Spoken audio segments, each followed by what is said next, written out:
It's the Orioles on Masson, and the O's continue at home as the A's come in for a 3-game weekend series. The Orioles have won 4 in a row for the first time this year, and will try and extend it here in downtown Baltimore tonight.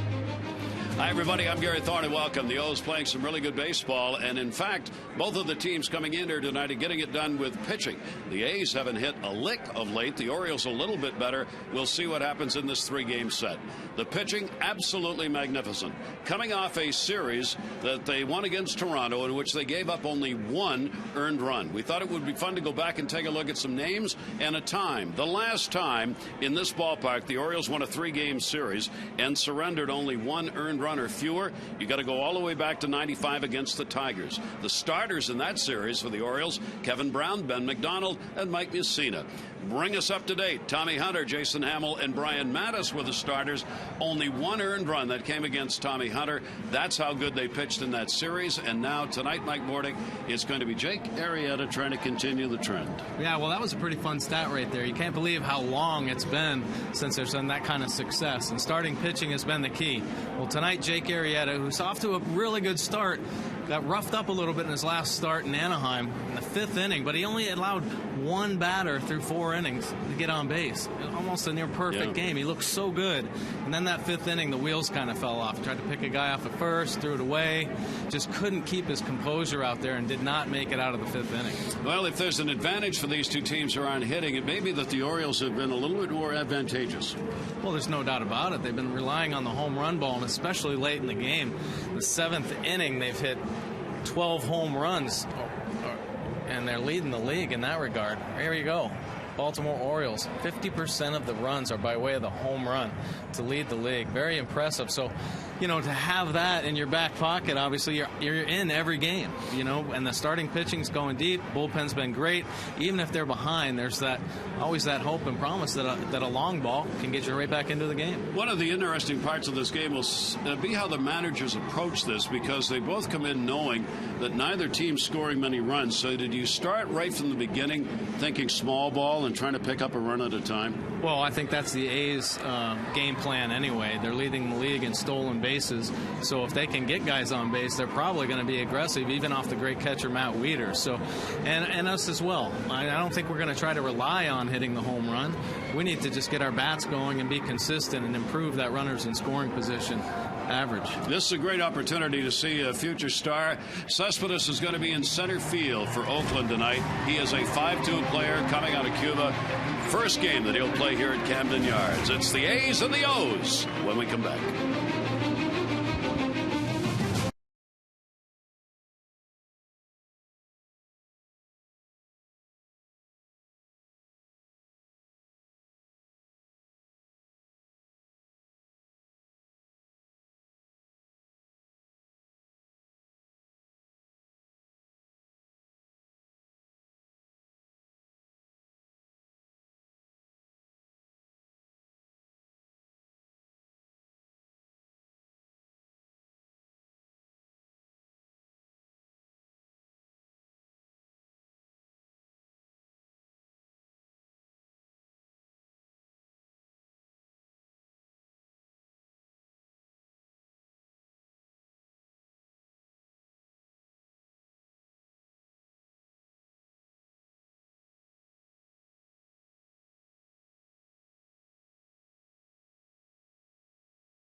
Baseball on Masson is brought to you by Southwest Airlines.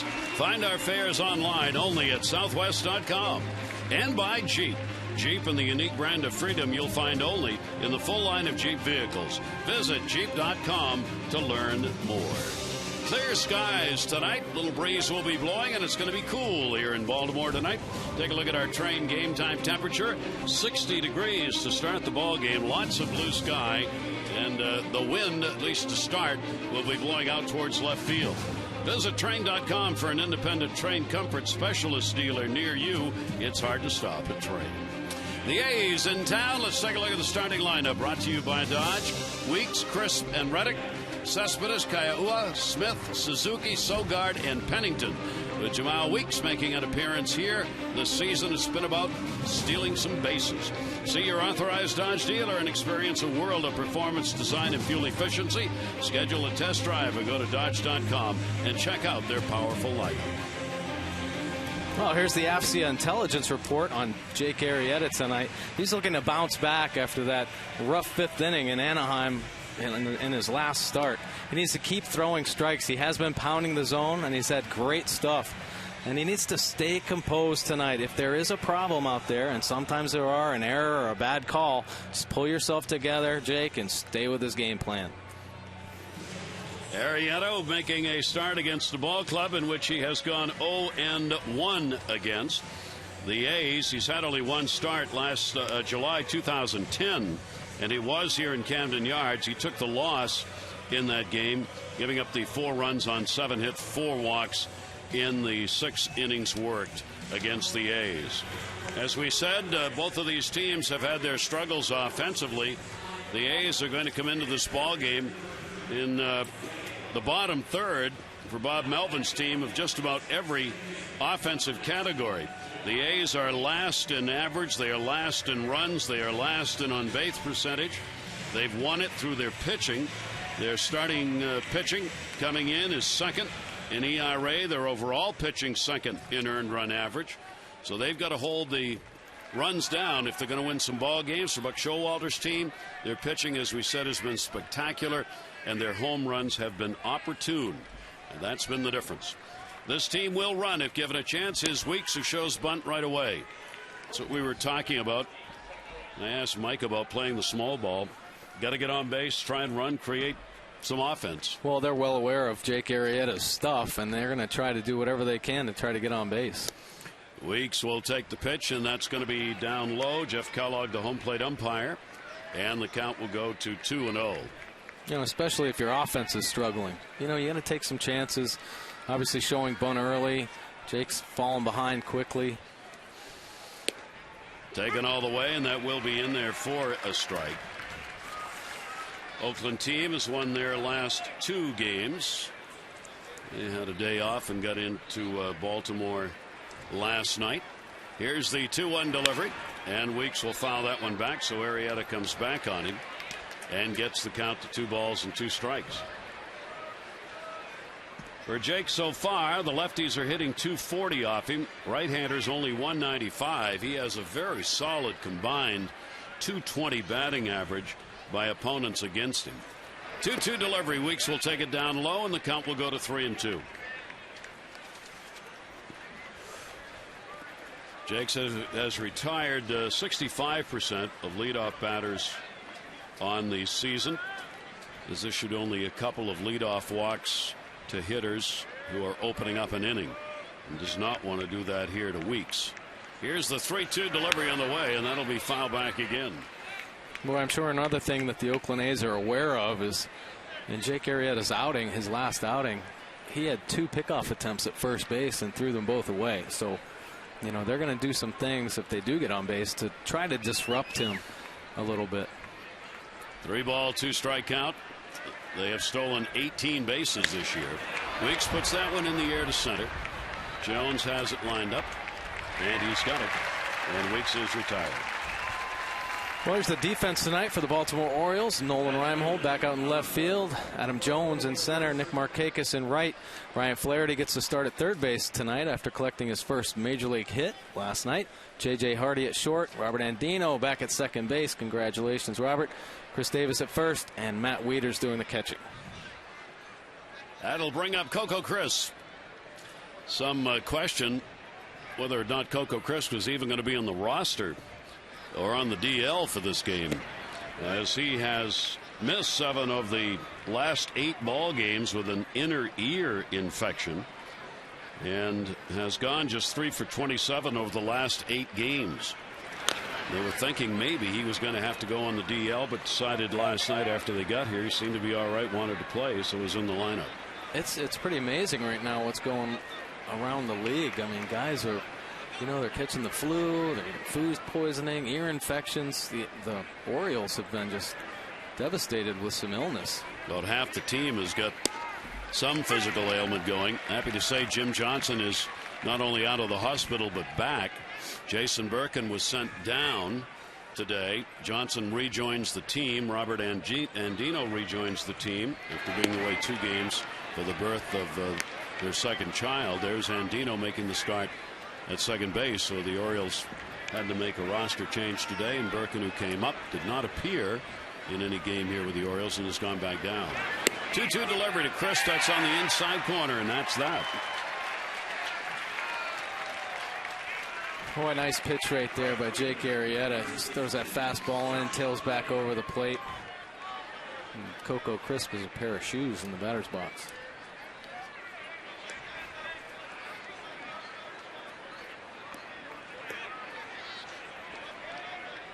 Here's Josh Reddick. Reddick, of all the Oakland players, has faced Arrieta the most times, and that's not many. He's 2 for 5 against him. The Orioles, of course, familiar with Reddick in his days with the Red Sox, and the Orioles hope he does not continue to do against the Orioles what he did when he was playing for Boston. He just tore it up. Last year he hit .364 against the Orioles and a career .350 average. And in this ballpark, he's 13 for 30, hitting .433 at Camden Yards with 3 home runs. Some great numbers there, and I mean, that's the reason why the A's got him, obviously for some offensive help, because they've struggled lately, and he's kind of gotten off to a slow start as well, but he's capable of doing some good damage up there at the plate. 1-2 delivery, and that will be taken down low. A lot of lefties in this lineup against Arrieta. I told you the numbers, 240 as opposed to 195. Both home runs Arrieta surrendered have been 2 left-handers. You got Weeks, Chris, switch hitters, and Reddick, a lefty.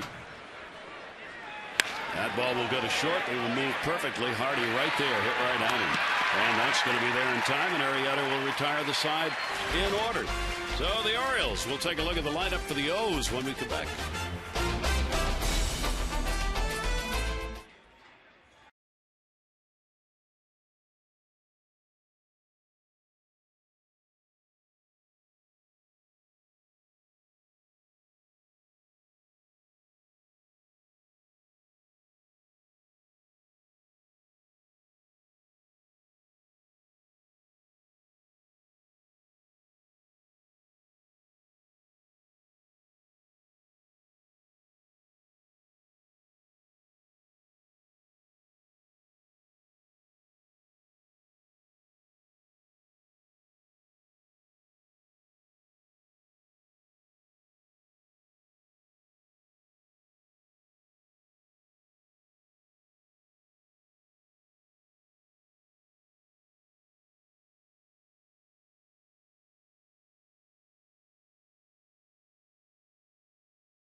That is the only way to come to the ballpark right there. It's the cheapest ride in downtown Baltimore, except for the medical expenses when your shoulder falls off. Let's take a look at the starting lineup for the Orioles, brought to you by Southwest Airlines. Reimold, Hardy, Markakis, Jones, Wiederson, Davis, Reynolds, Flaherty, and Andino. For Adam this season, 6 home runs, 10 RBIs, 360.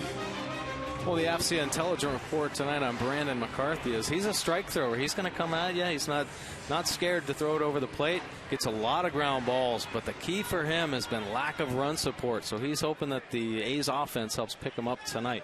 Remember, visit AFCIA.org, the Association for IT Pros. He went 9-9 last year with a 3.32 ERA, had 25 starts, and will start Nolan Reimold out with a strike.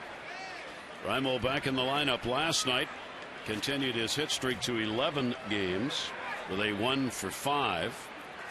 Brandon McCarthy with the 0-1 delivery, and that's going to be into right center field for a base hit. Will it split the D? Reddick going over, sliding, slipped. Will get it back in, but it's a stand-up double and a 12-game hit streak for Reimold. Well, nice swing right there by Nolan Reimold, taking what he's given. Pitch middle away and just drives it to right center. Boy, that's a great sign that he is in a good place at the plate and healthy as well. It's great to see him in the lineup after playing last night. I asked him how it felt after the game, because that's what they were concerned with. That neck had been acting up after he played, and he said he was fine. Said there were no lingering effects of it, so hopefully that at bat will prove that. So the Orioles get a runner into scoring position right away. Reimold's got a new career high in hit streaks of 12. Previous had been 10. And now with a runner at second base, Hardy showed bunt.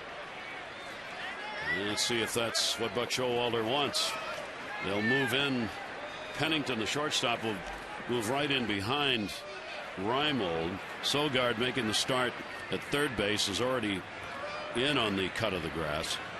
And the delivery to Hardy, not showing bunt that time, and the slider will miss away, or the cut fastball, 1-1.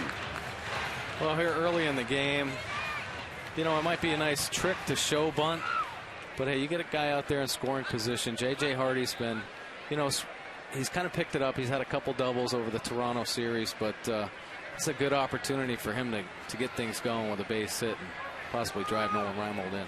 Only 2 for 15 with runners in scoring position for Hardy, and a breaking ball that had some bend on it, and it catches the inside corner. Both of these teams really struggling. Oakland dead last at 182. The Orioles next to them at 213 with runners in scoring position, the 2 lowest numbers in the American League.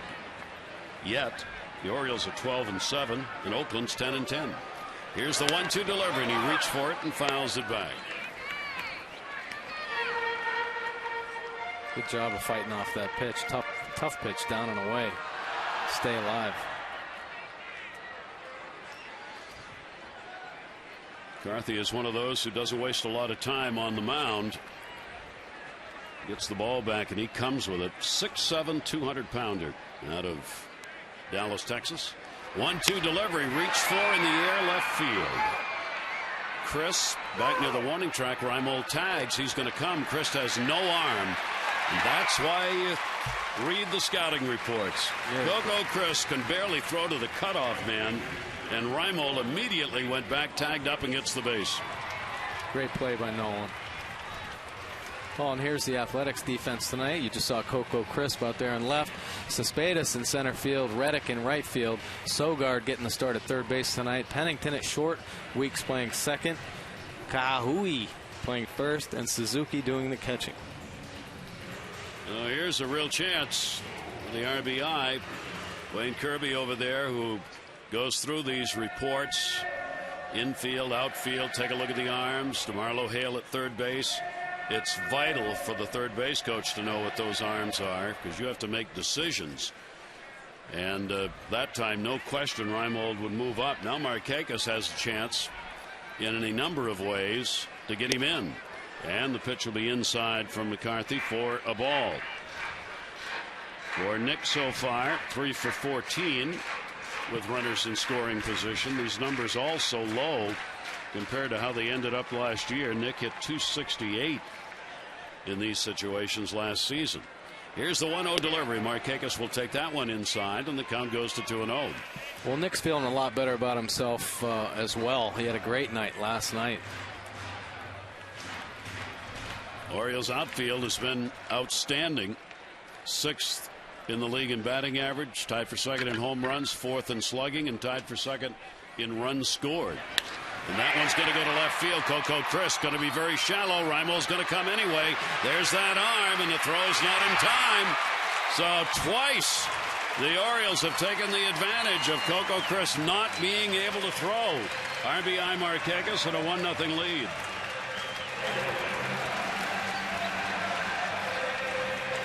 Great speed by Nolan Reimold as well. If Markakis gets a pitch, he can get up in the air. Possibly a different outfielder. The Orioles aren't going to take this chance, but you've seen 2 plays already in the early going that Coco Chris doesn't have much of an arm out there, and they expose it a couple times in that sequence. That ball was caught in a place where I'm not sure you could find another outfielder you would try and score on. I mean, that was really a very shallow fly ball for a sac fly, but there was no hesitation. And Markakis will pick up the RBI, and the Orioles get the lead. 9 batted in now for the Orioles right fielder. Here's Adam Jones, 5-game hit streak coming into this one. He is 8th in the American League in hits, tied for 3rd in home runs. And we'll foul that one away. And Adams been touching him up during that 5-game hit streak. It's not just a streak, it's big numbers. And continues to get the home runs when they matter most. When the Orioles need a tie or a lead. He did it again last night, game-winning RBI in the 8th inning. Ground ball towards short. Pennington in the dirt. They had a nice pick play, and there goes Adam Jones, and it looks like he's all right. Kaiahua had a reach to get it, and now this, you hope. Those collisions at first base, first baseman, oof, caught him right in the thigh with that. Orioles have a 1-0 lead.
Presented by Luna. Call for the Luna Double and get your second room of flooring free. 877-241-LUNA. Fine crowd on hand, rather, for the ball game tonight here on this Friday, as the Orioles look to make it 5 in a row. Arrieta's first inning. Cespedes will lead it off. He is playing in center field. Those who are following Oakland, broadcasters, writers, and players cannot say enough about this 26-year-old Cuban who went to the Dominican Republic, became a free agent, and has been signed to a 4-year deal, and has just started out like a house of fire. He's a power hitter. He has tremendous speed, a cannon for an arm. Yoenis Cespedes, who led Cuba on their national team for over 8 seasons. He set a record in the Cuban League for home runs during the 10-11 season. And the highest percentage of teams' RBIs total, he's got it, 32%. of the RBIs for Oakland belong to him. Chopper down to third base. Played on the big hop. Flaherty over. And we'll get him. And you saw Flaherty knew the speed of the runner going to first. He sure did. Hustle that one over. Cespedes retired. Kai'ua will come to the plate. He's playing at first base in the ball game tonight. He has started 10 games now, 7 of those at first, and 3 as the designated hitter.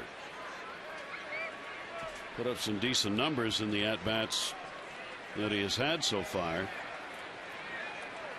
couple of doubles for the extra base hits. Kai'ua will take the pitch away, 1-0. This is a lineup that, for the most part, if you're Arrieta on the mound, you don't have to fool around with a lot. If you're looking at it, you're probably going to say Reddick and Cespedes in that 3 and 4 spot are the 2 guys you've got to be most careful of. Well, there's no doubt about it. Obviously, the power numbers there for Cespedes you have to be careful about. But, you know, this whole lineup seems like it can be pitched to right now in the early going of the season. Yep. 2-0 delivery, and that'll miss up high. And the count will go to 3-0. Coming into the ball game, Arrieta in his previous 4 starts, 7 walks and 21 strikeouts. He's given up just under a hit per inning. Here's the 3-0 delivery, taken all the way, and he walked him on 4 straight. And that is the first walk surrendered in the ball game. Comes with 1 down. The Maryland Lottery strike-and-rich contestant of the game, Santiago Funes Jr. from Olney. Santiago, already you've got $500 just for being selected, and for every Orioles strikeout, $100 will be added by the Maryland Lottery.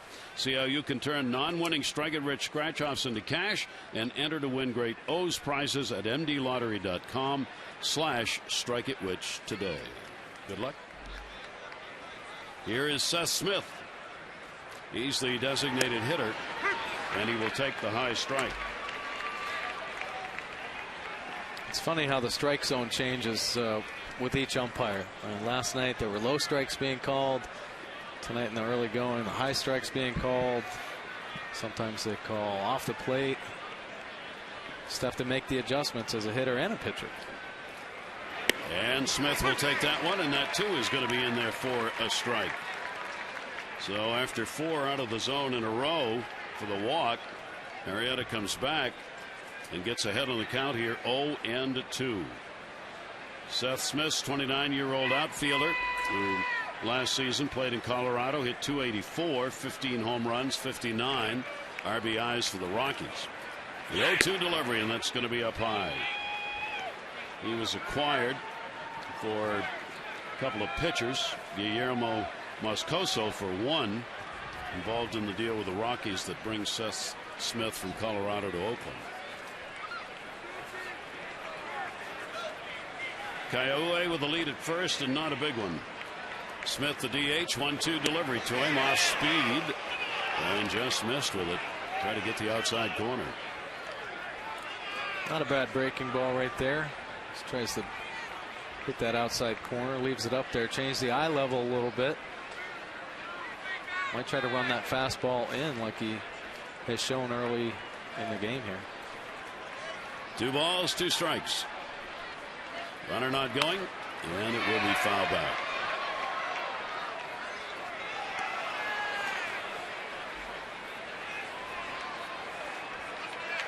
Here's Brian Mattis, and the Orioles hope is back on track after an outstanding performance in the ball game last night. He didn't get the win, but he looked like the Brian Mattis of a couple of years ago, with only 2 runs, both unearned, 4 hits over 6 innings. The Orioles started, and that is right there.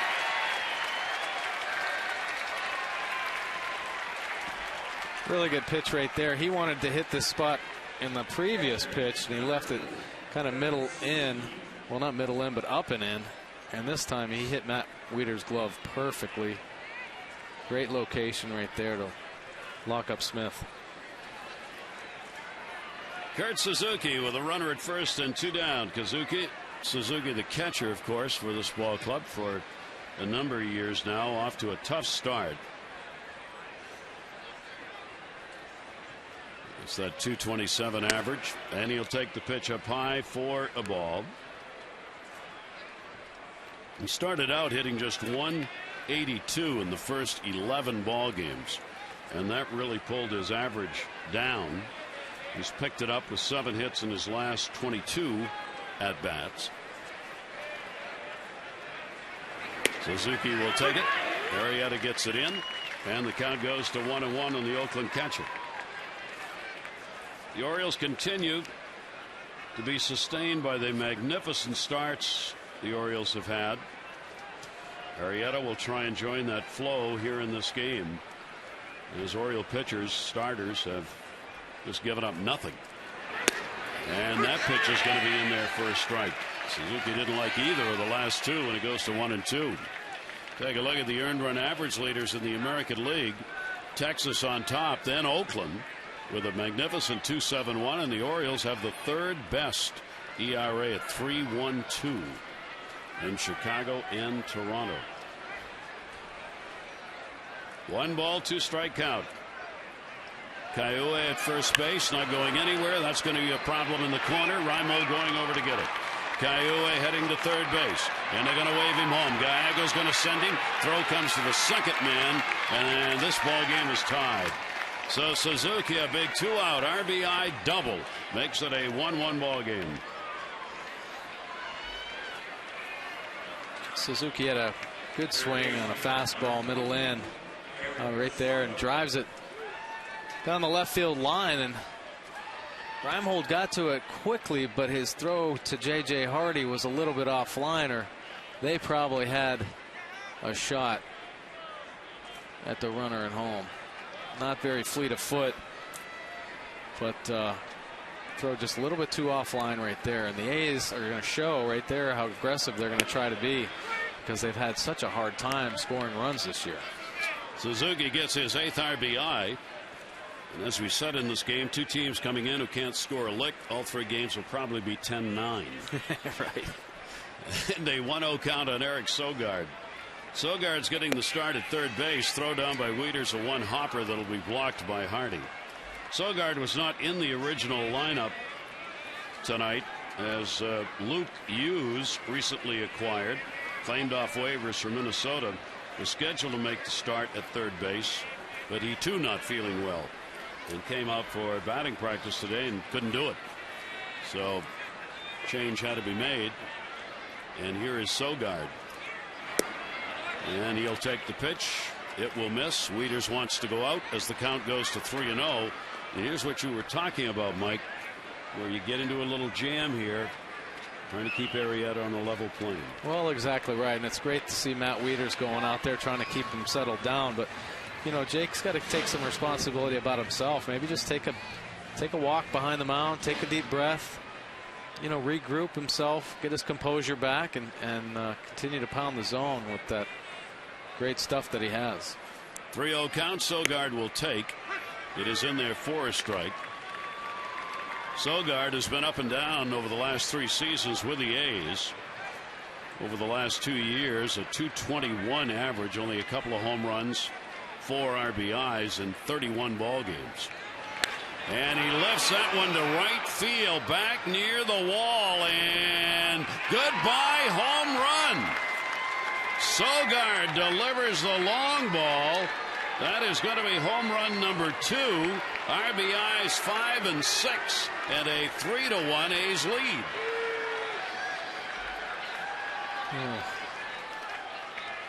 Well, Sogard got himself into a hitter's count, and he was aggressive on a middle fastball.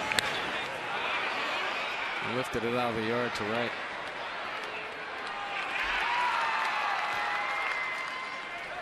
How many times in baseball does the guy who's not supposed to play end up being a big player in the game?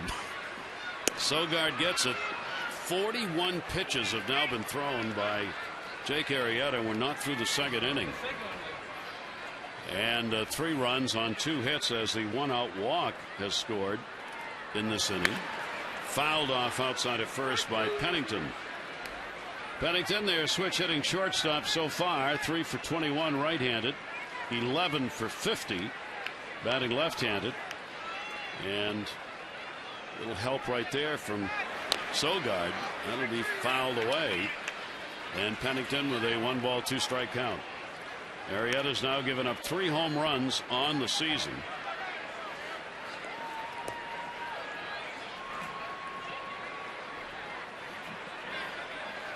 One ball, 2-strike count on Cliff Pennington.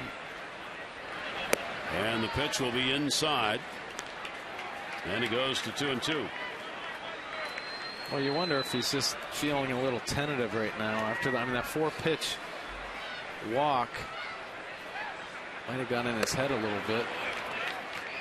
I mean, Jake's at his best when he's aggressive and he's confident. He just can't go out there and be tentative at all. Got to believe in his stuff and throw it, because he has electric stuff. Like right there, that's a great pitch. We'll cut her in. Unless he becomes fuel efficient soon, he's not going to be around very long in this game. 46 pitches. 3-ball, 2-strike count. And that'll be fouled off outside of first base as Pennington battles away. Pennington, another one of these A's players, seemingly has enjoyed playing against the Orioles a good deal. He's always been a very tough out for the Oriole pitchers. 3-2 delivery on the way, and he'll take that one back. Fouls it off again. Pennington last year hit .344 against the Orioles, going 11 for 32. He's a career .342 hitter. That is his best career average against any American League team. And he's got a .317 average in this ballpark. Down to first base this time. Davis has got it. Will take it to the bag, and that will retire the side. But 3 runs in on a couple of hits, including a 2 RBI homer and a 3-1 A's lead.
Baseball on Masson is brought to you by Acura Advance, and by BMW, the ultimate driving machine. Here at Camden Yards tonight, the Orioles fall behind by a couple early in the game. Wieters, Davis, and Reynolds coming up against Brandon McCarthy. The Orioles last year lost the series to the A's 5-4. Orioles have not won a season series against the A's since '98. Orioles did all right against them here in this ballpark, 3-0, but went 1-5 in Oakland. Well, you know, Brandon McCarthy's happy to get the 3 runs on the board, because in his 5 previous starts, Matt Wieters flies out to right field. His 5 previous starts, he's received 3 runs or fewer. Well, his support on the year is 197, so he's in heaven. Right. 1.97 runs per start for McCarthy. This is unheard of, and it's only the 2nd inning. He may fall apart. Yeah, you're right. You Just never know. It's all over. Not used to it. Sure. Here's Chris Davis. Home run in each of the last two. And Davis will take that one down low. See the 2 home runs in the last 2 games. Those are the 2 hits he's had in the homestand, 2 for 9, and 3 RBIs, including the 2 RBI homer last night. 1-0 delivery, and that's taken away for a ball. Left-handers have good numbers against McCarthy, 346. And they've hit 2 home runs. The right-handers 245. So you're talking about a 100-point spread. Left-handers, right-handers against the A's starter. And that one will be missed away, and the count will go to 3-0. Well, he primarily throws a cutter. He doesn't really have a sinker per se to run away from lefties. His changeup might have a little fade, but cutter's his primary pitch, 4-seam fastball, and then a curve ball, 12-6 curve is what he uses the most. He's gotten a lot of ground balls this year, kind of surprising it with the pitches he uses. I guess the cutter's kind of his sinker, I guess. I guess so, even though that last pitch looked like it had a little run to it. That ball will be down the line in left field. Crisp going over, and he'll have no play. And a 3-ball, 2-strike count on Davis.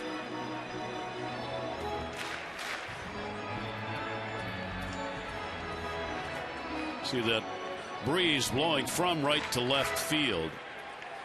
It was a very breezy day here in Baltimore, but here in the ballpark tonight, not quite as bad as it is outside the yard. 3-2 delivery, and came in with a heater and got him. Yeah, he did. Chris Davis battled this at bat. He stayed away from the whole at bat, and that was just elevated up and over the plate. Chris Davis couldn't quite get to it. 2 down here in the 2nd inning. In the designated hitter role for the Orioles tonight in the interchangeable parts season that was predicted and is being carried through on by Buck Showalter. Here's Mark Reynolds DHing in this one. And he will take the pitch for a strike. Reynolds is 2 for 3 off McCarthy in the limited at bats he's had. Still looking for that first home run. And that will miss outside for a ball. Brandon McCarthy against the Orioles, 1-1, ERA near 5, 7 appearances, 5 starts prior to this one. A couple of games here at Camden Yards, 1-0 with a 6 ERA. And that's going to miss outside. 2-ball, 1-strike count. McCarthy has 29 wins, 36 losses in his career. 28 years old. 2-1 delivery. Reynolds with a cut, and not close to that, had some movement on it. 2-2. Yeah, that's that breaking ball that he throws. Almost 12-6 breaking ball. You don't really see those anymore. You see them all the time, but not many pitchers are able to get up on top of that. 2-2 fastball will miss away, and he gets up on top of a pitch.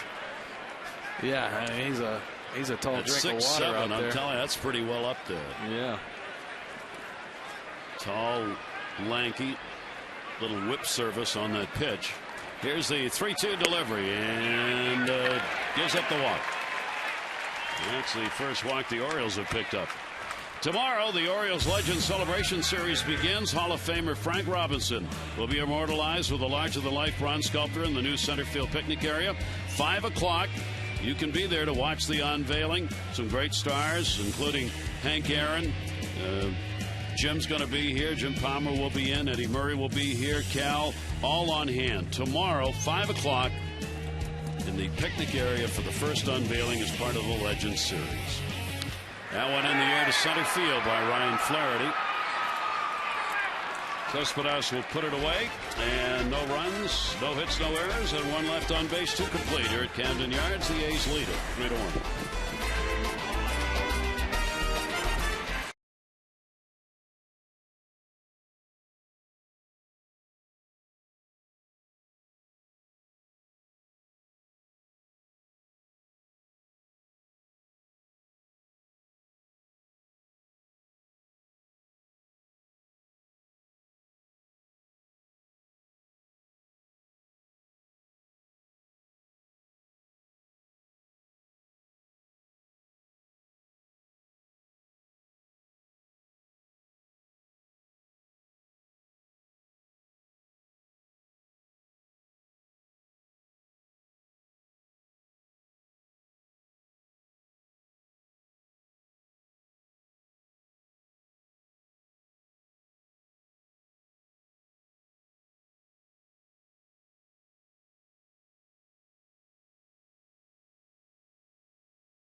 lead in the ball game.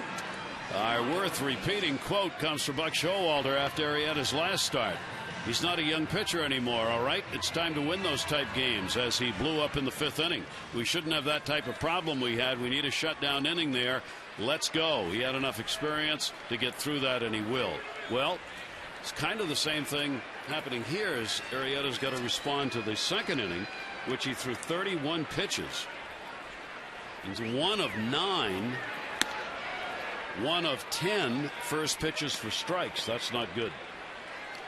Well, I mean, that Buck is exactly right. There's a lot of players on this team that have had experience now, and it's time to answer and be held accountable for what you do out there. You have to work to get better and fight through struggles, and you know, it's a grind. I don't care if you're a pitcher or a position player. If you're struggling at the plate, you work hard, get your focus, do your work, and you know, Jake's in that boat too, and there's a good feel right now on this team, and he just wants to keep challenging players, and that's what that quote is all about. Yep. So let's see if Arrieta can respond to it here. 2 ball, 1 strike count. Weeks will bring Flaherty in a little bit, even with a bag at third, maybe a little more in the pitch. He flied out to center field his first time up, leadoff batter, and Weeks will take that one. That is a strike, and it will go to 2-2. Arrieta got the win in the opener against Minnesota. No runs, 2 hits over 7. Non-decision against the Yankees and Toronto. And then that last outing, almost perfect through the first 4 innings against the Angels. And then the 5th inning, everything just came unglued as they batted around against him, and he gave up 5 runs on 6 hits and 4 1/3 innings in that ball game. 3 ball, 2 strike count on Weeks. Crisp and Reddick to follow. And the 3-2 will be foul back. You got to figure the A's have to be a little better offensively than what they came into this series with. They'd scored only 59 runs in their first 20 games, the fewest runs in Oakland history through the first 20 games of the season. And as we said, dead last in the league in runs. Weeks again fighting off pitches. That's something they've done well early on in the game, and that's fight off some stuff from Arrieta. Well, they're certainly making him work, driving a lot of counts to 3-2. He's had a couple walks already, or 1 walk, but they're making Jake Arrieta work right now in the early going. This is going to be the 8th pitch of the at bat, and the 3-2 shatters the bat. Flaherty over, will not have a play. That one came off right above his top hand.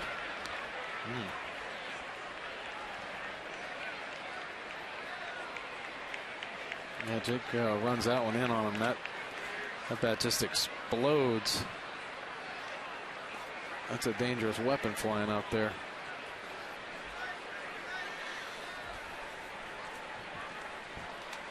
Home plate umpire giving Weeks a minute here. Bone down the handle, and a 3 ball, 2 strike count. It'll be the 9th pitch of this at bat. Weeks did the same thing his first time up. Kept fouling off pitches before he flied out to center in a 3-2 count. And the 3-2 delivery here, and this time he's going to get the walk, and that creates problems. So the game flow in this one has been about the A's finding a little offense early, with Suzuki getting the RBI double, Sogard getting the home run, his 2nd of the year for 2 RBIs, and now a chance with a runner on. Our auto trader game flow. Well, you know they're going to try to push the envelope here. Coco Crisp has the hole over there on the first base side. Weeks can run. They've had trouble scoring, so something's going to happen. They're going to stay aggressive here in the early part of this game. Flaherty moves in at third base. The pitch is taken. It is a strike to Crisp, who struck out his first time up. For Weeks, he has 3 stolen bases. He's 3 out of 4 in the stolen base department. Wieters has thrown out 5 out of 14. And against Jake Arrieta, teams are 2 for 2 in stolen bases. The throw over, and Weeks will get back to the bag. But this is the disruption that Oakland hopes to create every inning when they come up, to get everybody thinking about what if. Well, there's no doubt about it, and they lead the American League in stolen bases. So the fact that they're not, hitting the ball as well as they're probably capable of doing, they're just trying to be as aggressive as possible. Straight steal, Wieters' throw. It's a good one. He got him! And a good tag put on by Hardy, who had to corral that throw. And Wieters catches Weeks. Well, Weeks had a good jump. Off he goes, but Matt Wieters, Gold Glove catcher, makes a perfect throw, and J.J. Hardy stays in there and puts a good tag on him. Nice job all the way around. I think he might have been safe. But a good play, and they get him. That's a big out. Well, I'll tell you something about that play. A key, obviously, to Matt Wieters' success is when players in the middle of the diamond take a throw from him and they straddle the base. That's going to go into right field. Nick Markakis going to have to chase this down all the way to the wall. Kogo Crisp is on his way to second, and Crisp will go in with his first double of the season.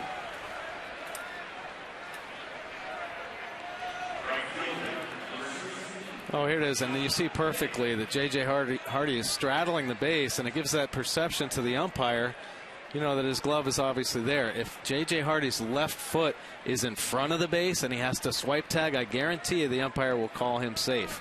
J.J.'s in a great position.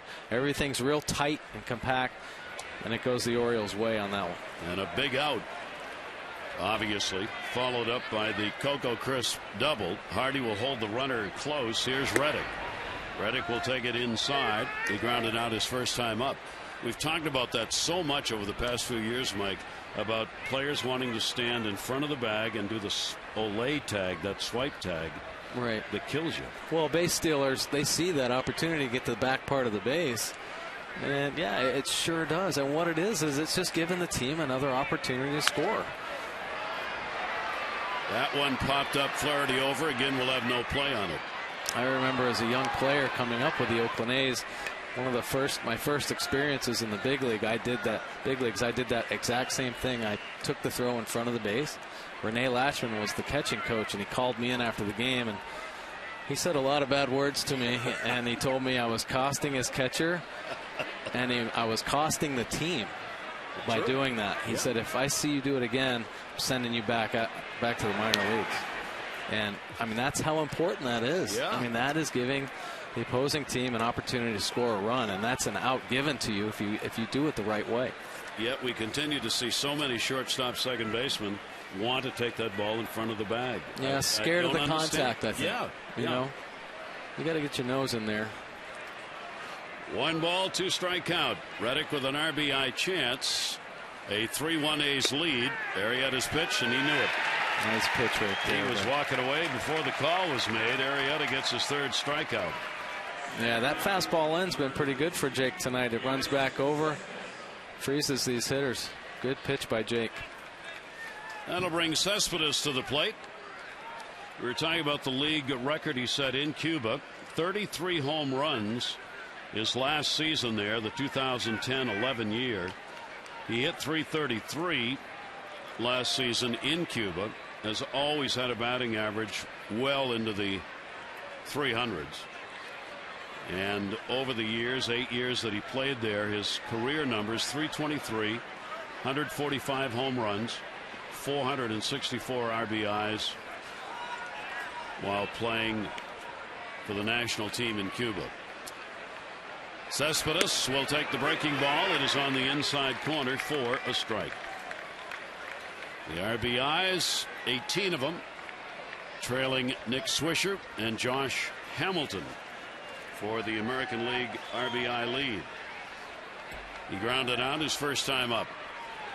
Cespedes will foul that one back. Well, Cespedes obviously off to a great start. He was an RBI machine with great power, and it'll be interesting to see how the league adjusts to him and what they try to do to get this good young hitter out, and what he has to do to make his adjustments, because I think a lot of times, you know, players that come up and pitchers don't know them, you know, they may have early success because they have that talent, but there are so many scouting reports and so many pitching reports on hitters. If you have a weakness, it will be exposed. Yes, early. Yeah. Cespedes with a 2-strike count on him. He's done well getting the runs in, obviously, going 8 for 16 with runners in scoring position and 2 home runs. He's got Coco Crisp at second base with 2 down as Arrieta tries to work out of this, already having had a little help from Wieters and Hardy on that caught stealing. 0-2 delivery, and that'll be lifted up in the air to shallow right field. Andino backing up. Markakis wants it, and Markakis will put it away. So no runs, 1 hit, no errors, and 1 left on base. Bottom of the third, coming 3-1 A's.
Go beyond the stadium. Visit Sarasota on Florida's Gulf Coast at number1beach.com. Another mid-80s day for the beachgoers in Sarasota today. Here we started at 60 degrees. It'll get a little cooler as we roll along tonight here at Camden Yards. The Orioles opening up this 3-game set against the 10-10 Oakland A's. Wei-Yin Chen will go against Tyson Ross tomorrow. Tommy Hunter and Bartolo Colon in the Sunday afternoon game. Here's Andino. Robert back from Miami after he and his wife celebrated the birth of their second child, their new daughter. All going well. So Andino's back at second base for the Orioles with that .300 average. And a big cut and a miss on it. And McCarthy gets ahead on the count 0-2. It was nice to see Robert in the clubhouse today. He had a big smile on his face, you know, proud papa, but also happy to be back here with the Orioles with such good things happening around this clubhouse as well. Jason Birkin sent down in case you missed it earlier, called up for the 2 games from AAA, did not appear, and then back down today with the roster move necessitated by Andino's return. 1 ball, 2-strike delivery by McCarthy to him, and he's gone. That'll be the second strikeout for McCarthy. 1 away here in the 3rd inning. Time for our AT&T Mobility Trivia Fact. Opponents batting .406 with an OPS of .125 off Brandon McCarthy with the bases empty. With runners on, .197 and a .516. That is a tremendous disparity. It sure is. He bears down a little bit, doesn't he? Wow. 1 down here. Here's Nolan Reimold.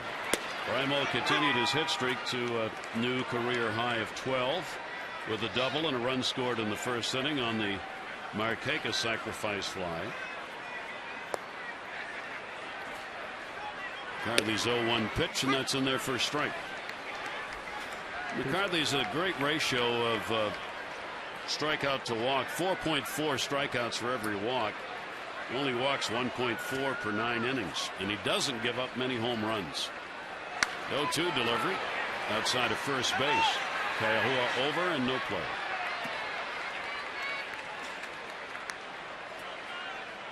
Well, he attacks the strike zone and he mixes his pitches up pretty well, as he's done here in the early going. And he like we had talked about earlier, he pounds that strike zone, relies on his defense a lot of times. 0-2 delivery down to third. Tough play. Sogard out, makes the throw. Nice stretch and a nice play. Sogard at third base. Well, they've been in search of a consistent third baseman. I know they went out and got Hughes, but Sogard steps in today. Nice backhand play. Strong throw. Feeling pretty good after hitting that home run as well earlier in the game. Yes, I wasn't supposed to play, so I'm going to have the best game of my life. Good play by Sogard at third base. Here's J.J. Hardy, flied out to left field his first time up. And Hardy will take it for a strike.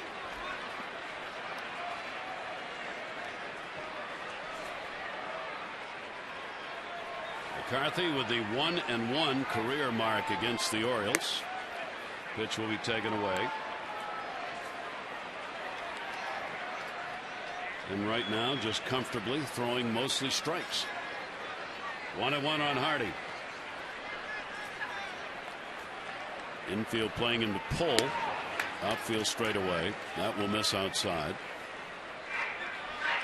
And a 2-ball, 1 strikeout on JJ.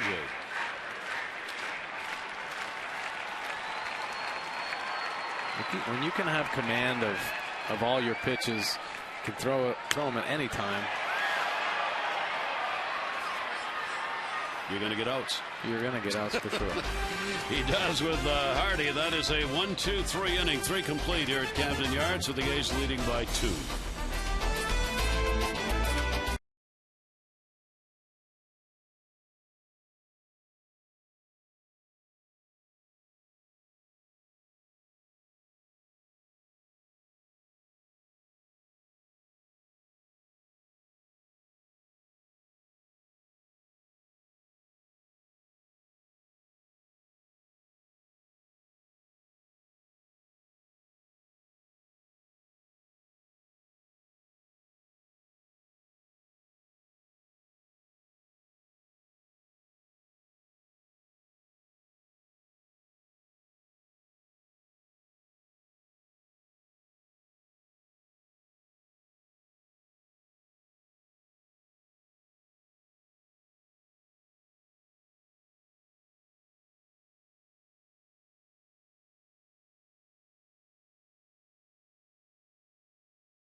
Brought to you by PNC Bank for the achiever in you.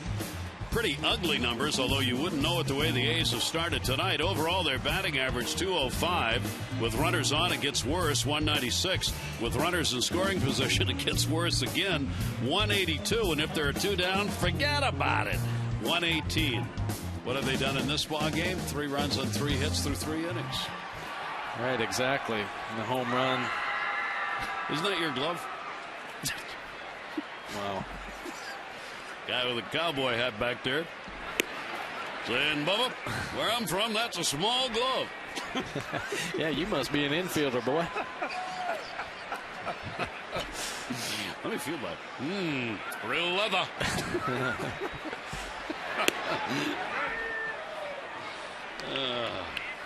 Gosh. Kayahua and a 2-0 count.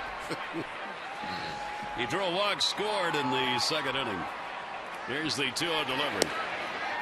And Arrieta continues to struggle with that strike zone. He's had only 3 first pitch strikes on 14 batters. And he's taken the count deep a lot, and he goes to 3-0 here. Kaiua is going to take that. It is in there for a strike. That's the first strike he's seen tonight. Yeah. Kaiua. 4 straight out of the zone that first time up to put him on base. The Honolulu native will pop that one up. Shortstop. And Hardy will put it away. So Arrieta comes back to get the out. Tomorrow is the season's first Junior Orioles Dugout Club game. Bring the family out to the ballpark. And the kids 14 and under, you can get tickets to 10 games, the hat, the membership card, backpack, and more. Only $20. There are giveaways at each game. And family and friends, they'll get tickets starting as low as $6. Tomorrow, hope you'll arrive early. A large walk-up expected, with Frank Robinson being honored tomorrow. The Dugout Club Day is tomorrow as well. 5 o'clock for the unveiling ceremonies in the picnic area, and the public is invited to attend. Should be a great time. Here is Seth Smith on a check swing and a strike call. 1 ball, 1 strike count. He did strike out the first time up. Arrieta 2 walks, 3 strikeouts. The A's 3-3-0. The Orioles 1-1-0. A leadoff double by Reimold, who scored the only Orioles hit so far. 2-1. Well, I'll tell you what, Jake Arrieta facing Kaiua really battled back after he fell behind 3-0 to induce him to pop up to J.J. Hardy. So that's got to make him feel a lot better. He was back on the inside corner there against Smith. And a 2 ball, 2 strike count. The Orioles with their first 4-game win streak of the season on the line coming into this game tonight. Breaking ball tapped short. Hardy and gunned it and gets the out. Hardy thought Flaherty was going to cut that off, and all of a sudden was like, whoa, I better get that over there, and did. Well, Flaherty was aggressive on it, and then I think he realized that JJ was going to have an easier play, and it was, and they got the out. Good job. Good play all the way around. Good job by J.J. Hardy staying with that ball, especially with Flaherty being so aggressive coming after it. Getting to know you. Getting to feel free and easy. Flaherty and Hardy. 2 down. Here's Kurt Suzuki. Double and an RBI. His first time up. Arrieta now over the 80 pitch count mark with that last fastball. 0-1 the count. Weeder sets up a waste, comes in. Suzuki takes it. 1 ball, 1 strike. Orioles are now 6-3 at home. Oakland on the road, 4 wins and 3 losses. 1-1 delivery on the way, and that is on the outside corner, and it's 1-2. Well, that was a nice pitch. I mean, Jake's cutter or slider, I think that's the pitch he's commanding the best tonight. Here's the 1-2 delivery. There it was again. That's a good pitch. That's a good spot. Just where he wanted to throw it. A's coming in with a couple of wins against the White Sox, 2-0, 5-4 in a 14-inning game in their last game. 2-2 off the end of the bat, popped it up. Andino. Look out. Andino's got it. Davis was edging over. The second baseman puts it away, and Arrieta has a 1-2-3 inning. 3-1 A's.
Orioles baseball on Masson is brought to you by AT 4G LTE.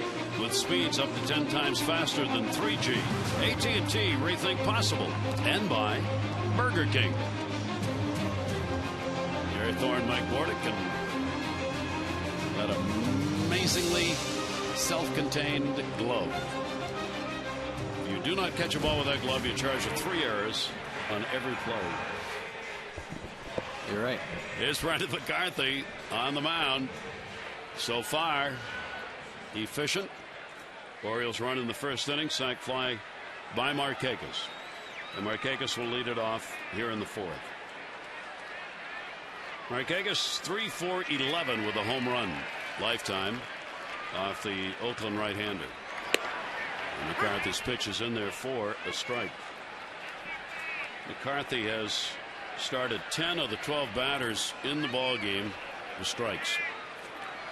Getting ahead. 0-1 delivery and a check swing away.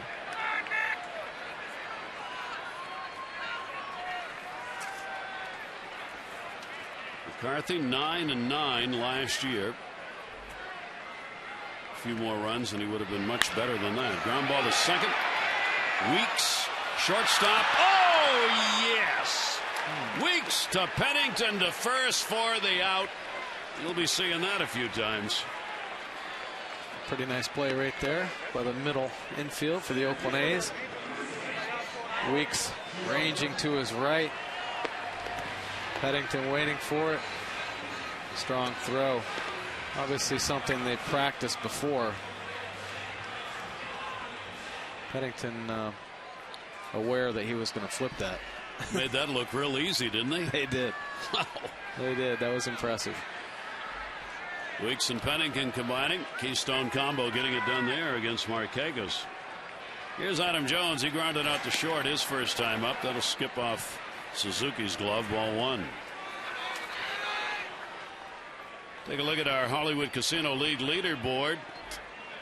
The home runs, Texas, Yankees, and then the Orioles with 28. Followed by the Rays and the Red Sox leading the American League in home runs. And Adam Jones, one of the reasons the Orioles are there. With his 6 home runs, 10 RBIs. Our league leaderboard brought to you by Hollywood Casino, slots, tables, and dining. The ultimate triple play at Hollywood Casino at Charlestown Races. And Jones will take the pitch inside for a ball. Adam has had a 4-for-11 in the homestand with a home run and 2 RBIs. Outfield deep on him. And a towering fly ball towards right center. Cespedes is over, and he's got it. 2 down, 4th inning. 6 in a row retired by McCarthy. Yeah, he seems to be settling in. Obviously, we had talked about how he utilizes that defense, throwing a lot of strikes. He only has 1 base on balls tonight, and you saw what the middle infield is capable of doing. Right there, so he's going to keep attacking the zone until the Orioles chase him out of there. Here's Matt Wieters. Matt flied out his first time up, off to a hot start at home where he's hitting .333, 100 points higher than he is on the road. Matt, too, has 6 home runs, 3 away, and 3 here at Camden Yards. And a 1-ball, 1-strike count. That's been a big pitch for him, that breaking ball. You know, he throws ball 1, and most hitters in that situation will be sitting on a fastball, and he just drops a breaking ball in there. And he started off a lot of hitters with that breaking ball. Off the end of the bat to short, Pennington. And another 1-2-3 inning. So that's 7 in a row set down by McCarthy. We've completed 4 at Camden Yards in the opener of this 3-game set.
Off the Orioles Legends Celebration Series, a special pregame ceremony honoring Frank Robinson will begin at 5, and he'll be the first Oriole honored with a larger-than-life bronze sculpture in the new center field picnic area.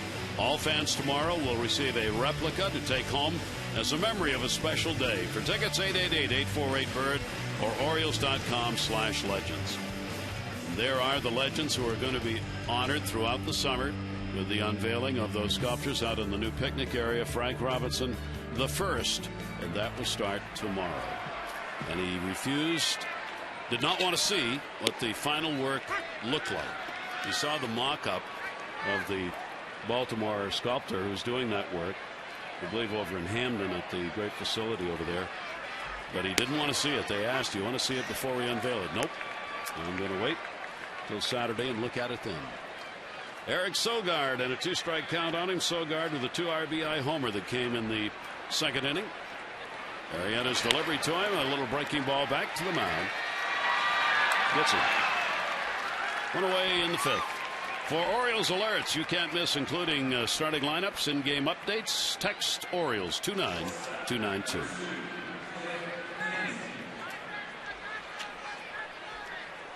Arrieta looking for the quick inning, up to 88 pitches thrown in the ball game.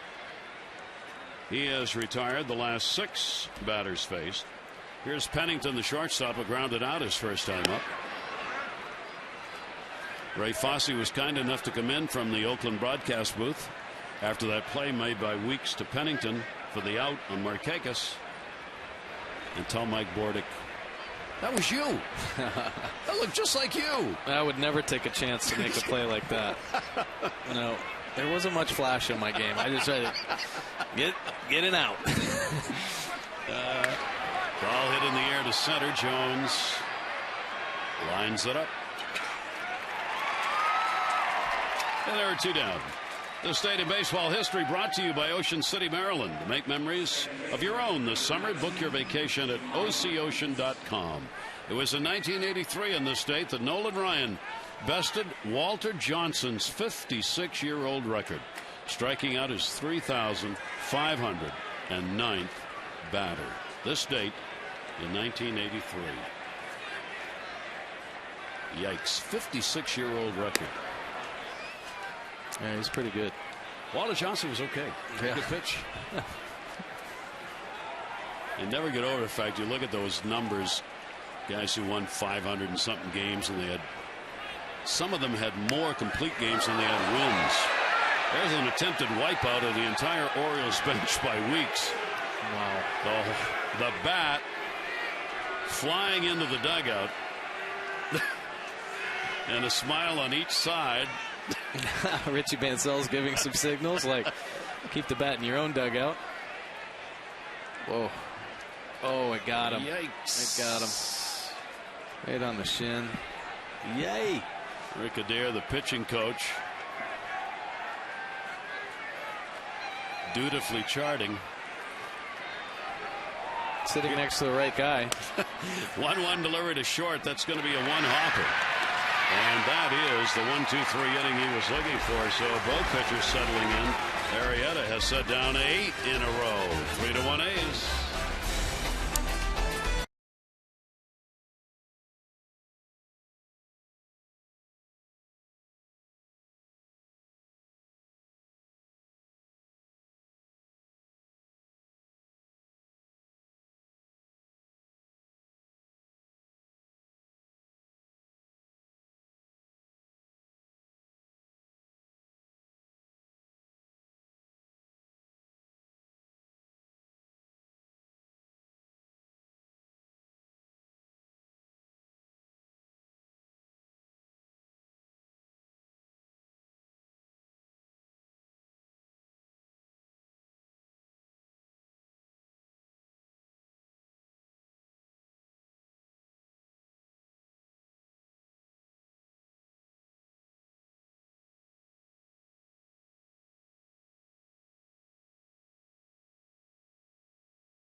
right there. Well, Jake has definitely settled down after that tough second inning, battled back, and this is something we've been hoping for. Obviously, to make an adjustment after a tough inning, and he has 2 back-to-back 1-2-3 innings, but the Orioles haven't been able to get to Brandon McCarthy, who's thrown just a one-hitter, so trying to put the pressure on him is going to be the key for them. Would you go after first pitches with a guy like McCarthy who throws so many first pitch strikes or not? Well, the problem is he's mixing it up so well. He's throwing breaking balls for first pitch strikes.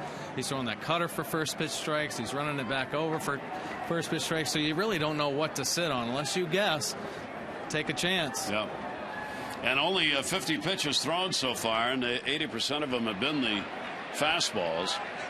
And the Orioles will try and get to him here. Here's Chris Davis. And Davis will take that for a strike. Davis, Reynolds, and Flaherty. Davis, a strikeout victim his first time up. Orioles have had only 1 hit. And that was Reimold, first batter for the Orioles in the ball game. All right, things looked so promising back then. First hitter of the ball game, double. Hit it hard and get to score the run early, make a mark early. Just think it's going to be a blowout. But he's quieted the bats for sure. That one's going to go down the line, and that is a fair ball. It'll roll into foul territory. Davis on his way to second base. And a stand-up, or could have been double. And the Orioles have the leadoff man on with their second hit. Well, there you go. We're talking about the 1 hit. And boom, we get another one. Just fisted it down the line. Perfect placement right there. Pulls the hands inside. And fortunately, stays fair down the line. And Chris Davis is in for a leadoff double. Davis with a half-dozen doubles, and now Mark Reynolds will try and get him home. Reynolds drew a walk his first time up. McCarthy has walked 1 and struck out 2. Reynolds will take the pitch outside for a ball. One thing, a lot of negative numbers for Reynolds. He's had a couple of hits and 10 at-bats with runners in scoring position. He has picked it up here in the last couple of games at home. 1-0 pitch to him, and that will be grounded foul. He's just trying to find some kind of flow at the plate now. Well, he sure is, and he's been coming out. He's been taking early batting practice. At the first game of the Toronto series, he was able to get a couple hits, and you think that's the kind of stuff that's going to get it going. He had that infield hit, but just getting to settle in and feel comfortable up there and get the barrel on the ball. 1-1 delivery to him. And after the high heater and a 1-ball 2-strike count. Well, you can see a little bit of that frustration right there. Sometimes it's not trying so hard, just trying a little bit less, and and trusting. I mean, obviously Mark Reynolds has played baseball his whole life. Trusting that ability, that natural ability that he has to drive the ball. 1-2 the count. Runner off second base. McCarthy goes way outside to him. And a 2-ball 2-strike count. Pretty amazing that the Orioles, with such great power numbers here in the early going, and without Mark Reynolds even having one, he hit 37 home runs last year. And without Hardy. Right. Hardy's not, he's had 3 of them, but not on the pace he was on last year. Tag put on by Suzuki. McCarthy gets his 3rd strikeout. Well, McCarthy really didn't give anything to Mark to hit. He pitched around the zone, and that last pitch, a hard breaking ball down, but bounced it and just worked the perimeter of the strike zone on Mark Reynolds right there. So now Ryan Flaherty starting at third base in the ball game. Flaherty flied out to center field, his first time up. RBI chance. Pennington will hold Davis close at second base. And the pitch will be taken. First major league base hit. How about this way to get it done? Hey, anyway, baby. He squares around, lays down a perfect sac bunt, and gets rewarded for the proper execution right there with his first major league hit. He was pretty excited last night after the game. As he should be. Ended up with his first RBI, and that's going to be a solid single. Davis will be held at third. No! Came all halfway down the line and now goes back. Whoa! DeMarlo Hale had the stop sign up. DeMarlo ended up way down near the plate because he couldn't get Davis to stop. He finally did. Base hit for Flaherty. Well, nice hitting right there by Ryan Flaherty, right up the middle, line drive. And Chris Davis actually gets a great read right there. But DeMarlo Hale says, no, hold up. We don't want you running into an out. And I think DeMarlo might have been ready to tackle him right there. So hold him up and fortunately throw off line, and Chris Davis able to get back to third base. Davis finally saw him and went back. I mean, even with the throw off the mark, he would have been out at the plate. Suzuki would have had time to come back to get him. Instead, the Orioles have runners at first and third. And here's Andino. And Andino will take that pitch for a strike. So the Orioles have the potential tying runs on, trailing by a score of 3-1. Andino's got a 3-for-9 going with runners in scoring position.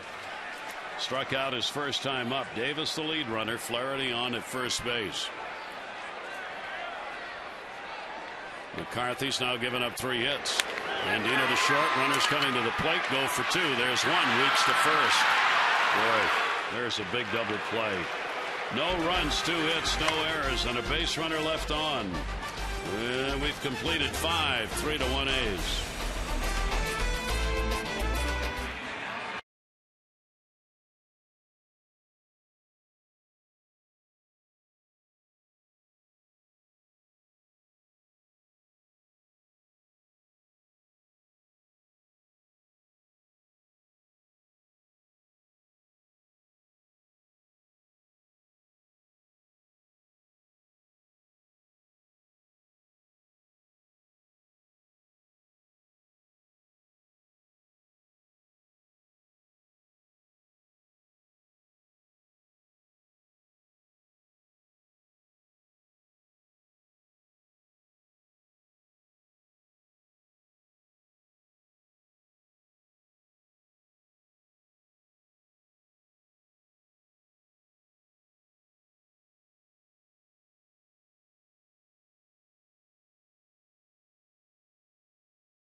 And tomorrow, the Orioles will be paying tribute to the first of 6 Oriole legends to be immortalized with statues here at Oriole Park.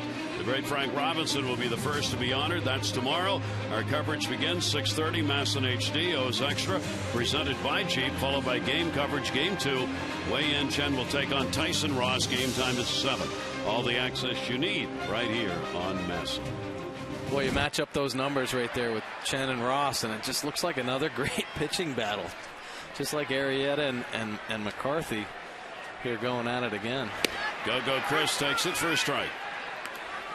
Well, there's Brandon McCarthy, who's done a great job tonight to keep the O's bats at bay. And, you know, we talked about him utilizing his defense, and right there to end the inning, there was some pressure on him, and he gets that ground ball, 6-4-3 double play. Pennington and Weeks are pretty impressive at around second base, aren't they? Boy, they sure are. And I've seen some highlights over the years of Pennington out there. And, you know, strong arm, rangy shortstop. Looks really good. Here's the 1-1 delivery. That's going to skip away. Caught a piece maybe of the home plate umpire that time, Jeff Kellogg. Well, you're never safe out there. We've seen bats flying in dugouts, and boy, that gets Kellogg right up under the mask in the left part of his neck. 2-ball, 1-strike delivery, and a chopper to second base. Andino will make the play and get the out. Coco Crisp retired. He's 1 for 3 in the ball game. One away in the 6th inning. Don't forget the Mid-Atlantic Sports Report returns Monday 5 to 6:30. Tom Davis, Mel Anton, and Phil Wood, Dave Johnson. They will have all the latest Oriole news and information and a look all around baseball. That's Monday at 5 right here on Massa. Left-hander Troy Patton in the bullpen. 98 pitches thrown by Arrieta. There's 99. That is looped into the seats by Reddick, who is 0 for 2. He has struck out and grounded out. Well, Jake had that rough 2nd inning where he threw 32 pitches, and he's battled back. He's responded well to that rough inning. And foul back again. The 1-out walk. Kiowa got it to start the 2nd inning off, and then with 2 outs, Suzuki delivered the RBI double, followed by Sogar delivered the 2 RBI home run. So all 3 of those runs came with 2 away for Oakland. Reddick will take the pitch up high, and a 1-ball 2-strike count. You talk about the struggles of this Oakland offense. I mean, that's been what we've been alluding to most of the broadcast. And a lot of these guys, they've had success in the major leagues. They have a track record of success. Weeks hit 300 last year. Coco Crisp, 275 career hitter. Reddick at 250. So a lot of these guys have track records in the big leagues. So they're going to be successful eventually. And if the Oakland A's offense starts putting it together along with that pitching, they're going to have some success this year. Foul back. In the preseason, there was some who thought Oakland would be the sleeper team, if you will, in the fight for a wild card, and they still may be. Under Bob Melvin, with the great pitching they've got. I mean, anytime you have pitching like they do, you're going to give teams some trouble. They got Kurt Young back as the pitching coach. He's returned to Oakland. 2-2 delivery. He lifts that one in the air to right center field. That is way back, and goodbye home run. Reddick has done it again. He just tears up Oriole pitching, and he will make it a 4-1 ball game. Reddick gets home run number 3, RBI number 5.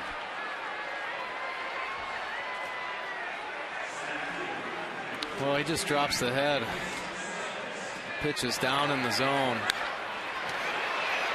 And he gets good leverage on that ball. Drives it out to right center. His 4th home run and 12th RBI here at Camden Yards in 33 at-bats. Cespedes puts one in the air. That's going to go to right. Nick Markakis will handle that one. And there are 2 down. 2 home runs in the ball game, accounting for 3 of the 4 runs off Arrieta. And Arrieta had come in having surrendered only 2 home runs in his previous starts, 1 against New York, and now 2 in this game, and that's going to be it. So Buck Showalter on his way out, trying to give Arrieta an opportunity to maybe hang in the inning and get some run support. Not here. Threw only 8 of 22 first pitch strikes, and he will leave trailing 4-1.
Out of the ball game, Jake Arrieta, 5 2/3 innings, 4 runs, 4 hits, 2 walks, 3 strikeouts, and 2 home runs. Well, he had the rough second inning, and obviously very disappointing there, giving up that home run to Reddick, because it seemed like he had kind of battled through that rough inning, and he had a couple 1, 2, 3 innings in the 4th and the 5th. So obviously very disappointed in giving up that home run, but you know, he battled through there, got his team into the 6th inning, and now it's up to the bullpen. And with 2 down here in the 6th, and the base is empty, Troy Patton ready to go to work. Kile Kaia'ua will come to the plate. He has walked and scored and popped out. He's actually in limited at bats gone 6 for 13 off left-handers. Patton, the lefty, will work on him here. And the sweeper is going to miss outside for a ball. The bullpen, he just doesn't get any better than that. 1.96 for the Orioles. Texas, New York, then Oakland, and Chicago. The 1-0 delivery to him. Check swing, but he went around on it. And a 1-ball, 1-strike count. Nice pitch. Great breaking ball right there by Troy Patton. You know, it's kind of fun. Baseball is a strange game, and things always get kind of reversed around. But here you are, the Oakland A's. They haven't hit many home runs this year. No.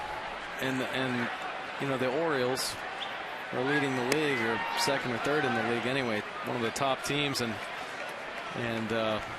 here the A's have taken advantage of 2 home run balls to take this 4-1 lead. The A's came into this home run wise tied for 11th with 15 home runs. They've got 2 in this ball game. 2 on delivery, and that will just miss on the inside part of the plate, and the count will go to 3-1 on Kaia'ua. Reddick getting that last one and taking Arrieta out of the ball game. Patton with the 3-1 delivery. 2 down, nobody on. That one hit hard with an Adam ball to center, and that Adam is Jones. 1 run on 1 hit. No errors, nobody left on base. We go to the bottom half of the 6th inning. Now a 4-1 A's lead.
Care First Blue Cross Blue Shield will contribute $50 to support the American Heart Association Heart Walk.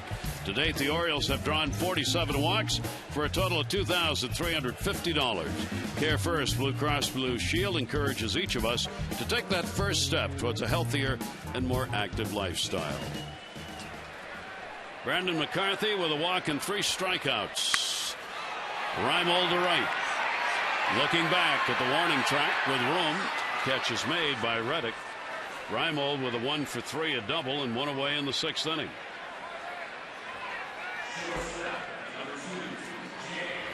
Right now, big play of the ball game was in that 5th inning when the Orioles covered 1st and 3rd with only 1 down, and McCarthy got that ground ball off Andino's bat to turn 2. That is really the best chance the Orioles have had for a rally in the ball game. You can't be much more effective and efficient than McCarthy has been in this game. Well, he's done a great job, and funny about that inning, the 5th inning, when DeMarlo Hale held up Chris Davis, he was trying to prevent from, ruining the rally because there was something good happening, and unfortunately McCarthy gets Andino to hit into the 6-4 double play, 6-4-3 double play. 22 ground ball double plays have been turned by the A's. They're up there among the leaders in that department. 1-1 delivery. Hardy's got a gapper. That's going to split. Cepedis gets over, bobbles it, comes up with it, throw to second, the cutoff man, and in with a double is J.J. Hardy.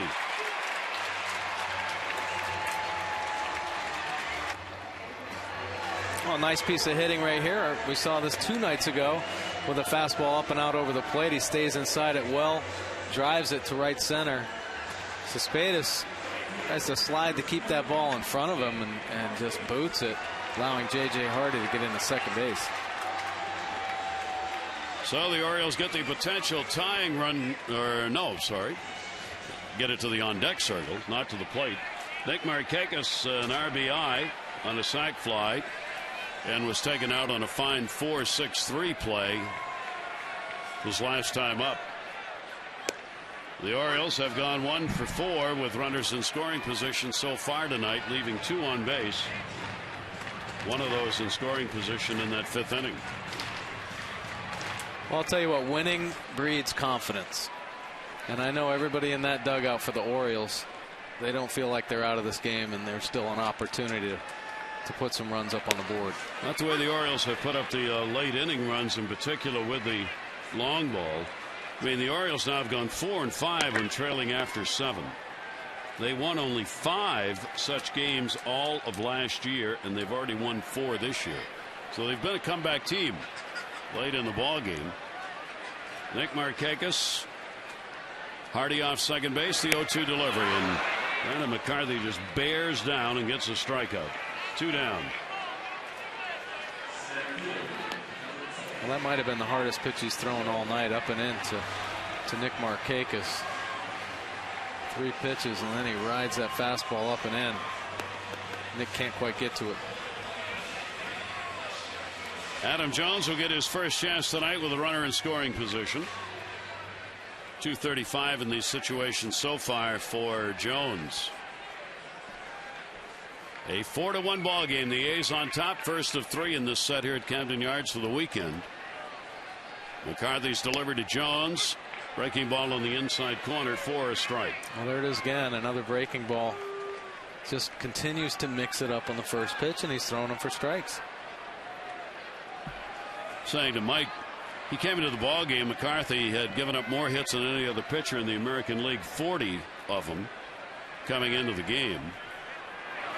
That's going to be into right field, base hit. Reddick's got an arm. DeMarlo Hale's going to wave him home. He bobbled it, and the Orioles get their second run, 4-2. Jones picking up the RBI, number 11 on the year. Nice piece of hitting right there by Adam Jones. Pitches down, stays inside it. McCarthy hit his spot too, but Jones beat him. Nice job. Reddick out there bobbles it. DeMarlo Hale kind of hesitated at first just to see what Reddick was going to do. He obviously knows Reddick from Red Sox days, and as soon as he bobbled it, he sent J.J. Hardy on home. Now the Orioles get the potential tying run at the plate. 4-2 game. Throw over. Jones back to the bag. Matt Wieters 0 for 2. He is flied out and grounded out in the ball game. Orioles now out hitting the A's 5-4. McCarthy with a long look over to Jones. Wieters will take it, and it's in there for a strike.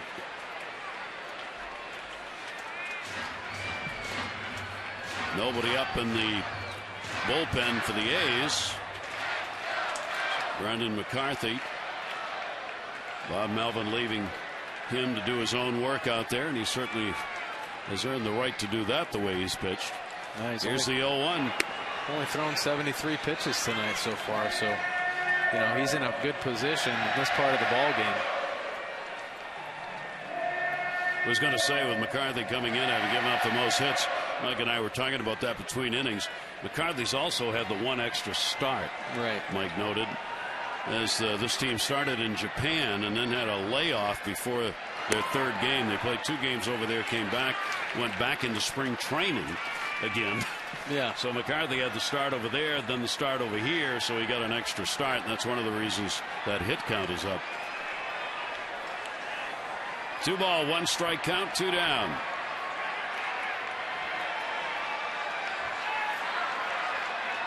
Waiters waiting on the 2-1. And that is in there for a strike.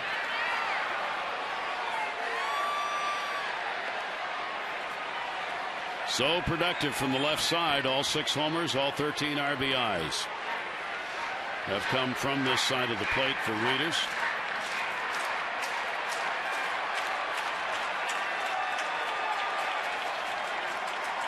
Jones again will get back. Last year against right-handers, Matt ended up hitting .237, 100 points higher against left-handers. This year he's hitting .292 against the right-handers so far. 2-2 delivery. Leaders will take it, and it'll go full.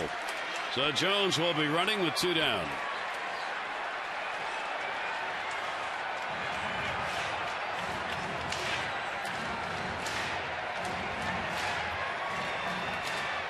This crowd's ready. If he was to pull one out of here, it'd get real loud. Yeah, it sure would.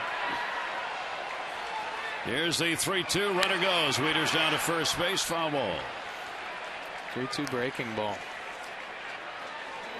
That's confidence for a pitcher, isn't it? Yeah, it sure is. I mean, he's throwing that breaking ball first pitch. He's throwing a 3-2 anytime, and that's obviously been the key to his success throughout this ball game. Well, McCarthy's 0-3. His ERA of 3.38 is a good one. 3-2 again. Waiters again. Fights it off. Don't forget our PNC postgame show brought to you by PNC for the Achiever in you. PNC Bank brings it to you. Tom Davis, Greg Dempsey, Mike will join them. Buck and his press conference, player interviews, all coming up after the ball game.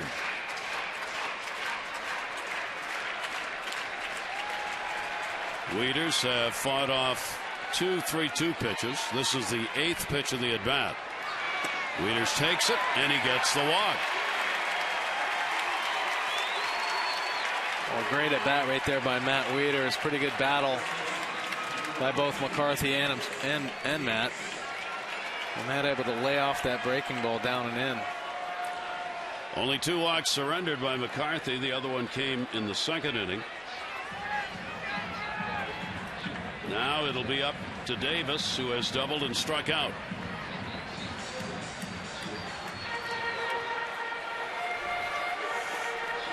Key moment in the ball game here in the 6th inning. Orioles have put one across to cut the lead of the A's to 4-2. And now Chris Davis with another chance. Jones got the RBI single with 2 down. First action in the bullpen. Ball to first base is a fair ball. And that will end the inning. Gaiula playing over on the line, able to handle that one. 1 run, a couple of hits, no errors. 2 are left on base.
for tonight.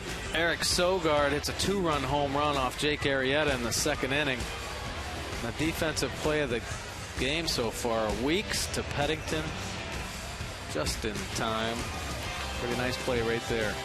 Adam Jones came up in the 6th to get the RBI for the Orioles, scoring J.J. Hardy. And here we stand, 4-2. Nolan Raimo 1 for 3 with a double and a run scored. Josh Reddick for the A's 1 for 3 with a home run in the 6th. And Eric Sogard got that big 2-run home run in the second inning. Troy Patton on in relief, came on to get the final out in the 6th inning.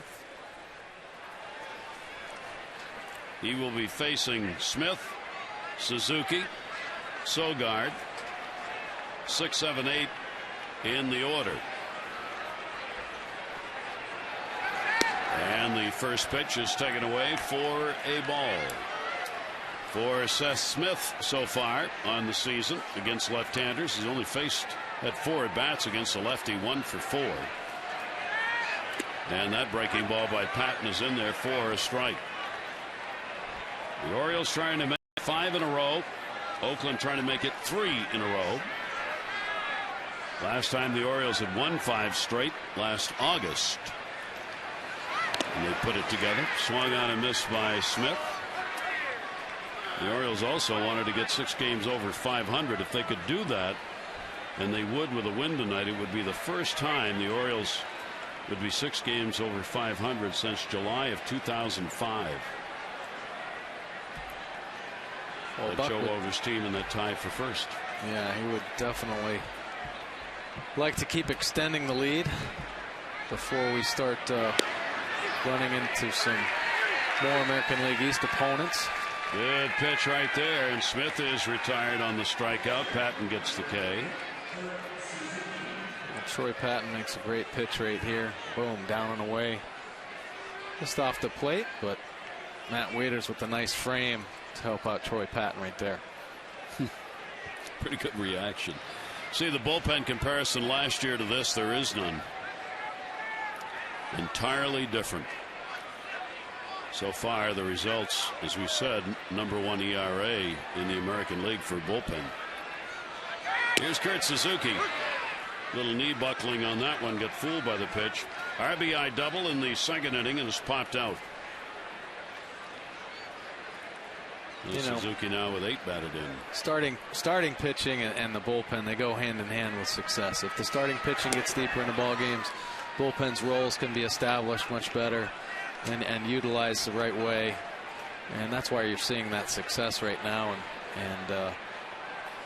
But the beauty of it, it's just building confidence with everybody out there, and they're having great success here early in the year.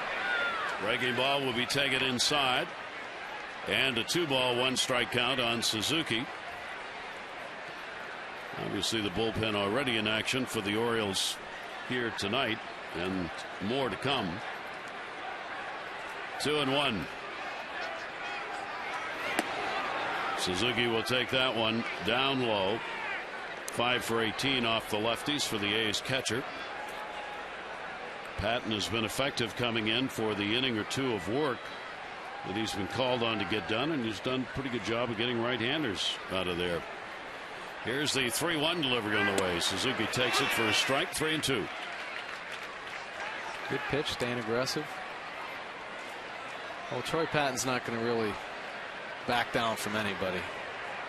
He has a great bulldog mentality. Comes after hitters with everything he's got. And Suzuki will chop that one to short. Hardy on a big hop. And there are 2 down. Take a look at our PNC minor league report, brought to you by PNC for the achiever in you. Stu Pomerantz, pitching this season, was promoted today from Bowie to Norfolk. See the numbers he had at Bowie. No earned runs, 7 hits allowed, 20 strikeouts in 13 1/3 innings. Obviously, for the organization, showing early on, no sense holding him here. Needs a bigger challenge. Well, there's no doubt about it. And he was invited to big league camp and really opened up some eyes down there. Stu did a great job. And, boy, they're excited to have Stu Pomerantz in the organization right now. Two down, nobody on. Pitch taken outside. Eric Sogard, second home run, second inning, good for 2 RBIs. Sogard against Patton with 2 down and nobody on, and he'll put that one in the air behind second base. Anybody, somebody. Shortstop Hardy will put it away. And a 1-2-3 inning, so Patton's retired all 4 that he's faced. 7th inning stretch time, Camden Yards, a 4-2 A's lead.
Against the A's and a 4-2 ball game, and another good one underway as the Orioles continue to play in these very tight games set up by their outstanding pitching, which means the pressure's kind of always on because you know the next one may be the most important run or the most important out you're going to get. Well, there's no doubt about it. Mistakes end up showing up in games like this, and you know the teams that end up winning are the ones that take advantage of those opportunities. But you know, it's been a pretty good pitcher's duel tonight. Jake Arrieta battled his way through to get the team into the 6th inning, and Troy Patton has come in and really slammed the door. So it's giving the Orioles that opportunity to get the late inning heroics like they've done in recent history. You're doing such a great job. The fans are just absolutely roaring. They're loving it. They're fired up. Some 18,000 plus on hand for the ball game tonight. We hope you'll get out tomorrow. It'll be a very special day.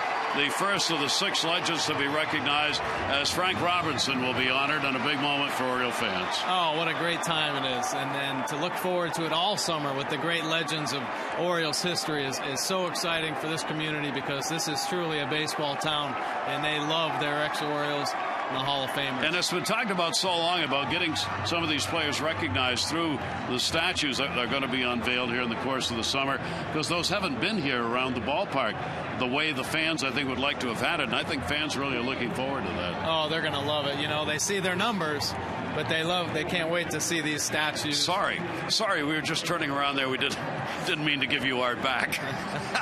So now it's up to the Orioles bullpen. The other thing, because the pen has been so successful for the Orioles, is the offense always stays positive. There were times last year where the Orioles got in trouble and get behind, and the feeling was like, oh no, here we go again. Not the case this year. Well, no way. I mean, 12 home runs to lead the league in the 7th inning and beyond. So, you know, they're excited about this opportunity and every chance they get late in the game to hit home runs, and they just never feel like they're out of the ball game.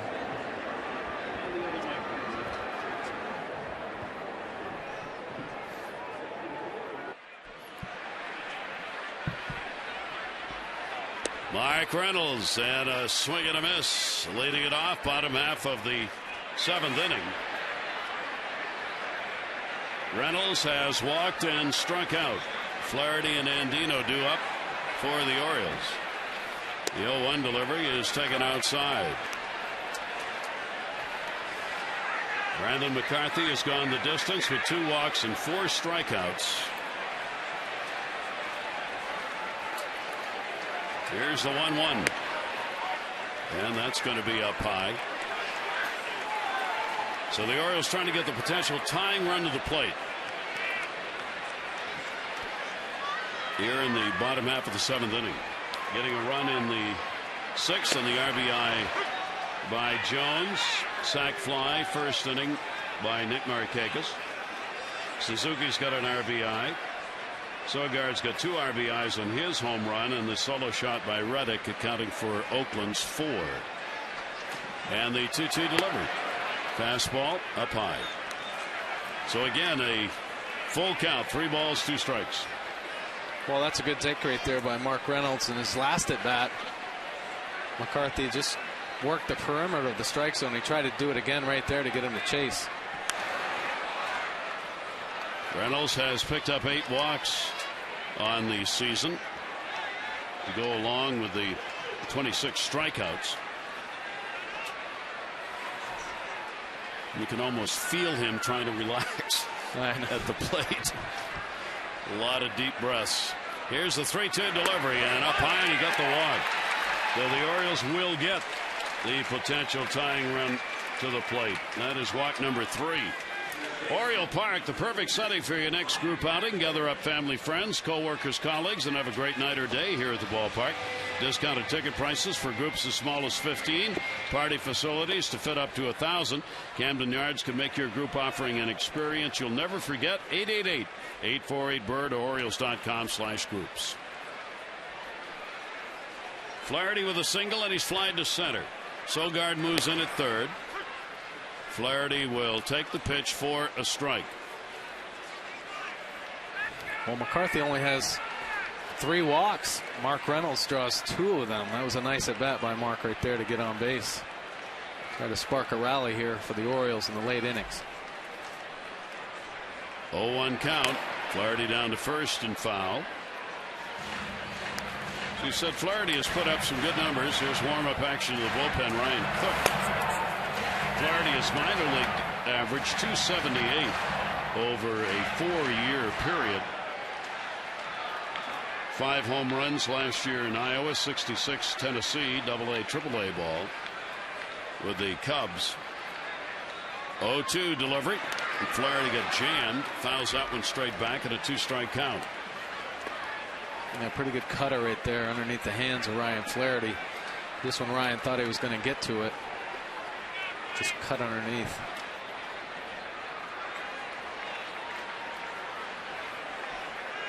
Two-strike count. Reynolds off first base. Infield will back up for the double play now. Here's the 0-2. Flaherty not biting on a pitch away. DeMarlo Hill with the signs at third. Well, you definitely know Ryan Flaherty's a little bit more comfortable up there in the box now that he's gotten 3 hits in the last 2 days, you know, searching for that first major league hit. Here's the 1-2 delivery to him. Flaherty will put it in the air to center field. Cespedes is there. Reynolds will tag, force the throw, but not going anywhere. Cespedes has a strong arm out there in center field. On the fly to second base on that one. Yeah, not bad. Flaherty retired, 1 away. That will bring up Robert Andino.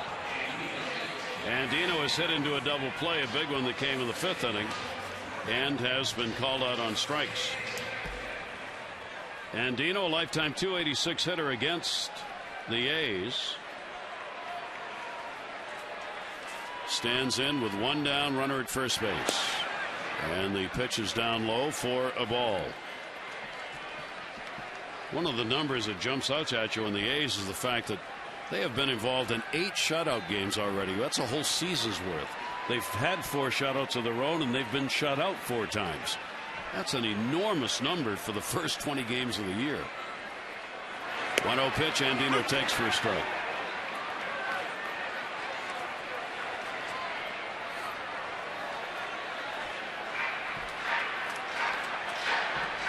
Highly unlikely Mark Reynolds would be running. Very short lead at first base. Here's the 1-1 delivery. Andino reaching. That's a fair ball. There's one. They got to put a tag on at second and won't be able to. Kiowa made a nice play at first base. It was literally on the bag. So they get the out at first, and Reynolds will go to second. And Andino hits the ball down the line, and he is right there on the base. But the problem is when you're lined up there, you're going to throw through the runner. So he just pulls it to try to avoid hitting Reynolds in the back and almost throws it out in the left field. Pretty good play right there by Pennington to keep that ball in the infield. Well, it sure was. Now here's Nolan Reimold. Do the Orioles have one of those late inning home runs in their pocket? Suzuki immediately went out to talk to McCarthy after that pitch. Double barrel action in the pen now. Cook has been up. Fuentes joins him. Reimold continued his hit streak, first time up with a double. He's now hit in 12 and 1 for 3 in this ball game.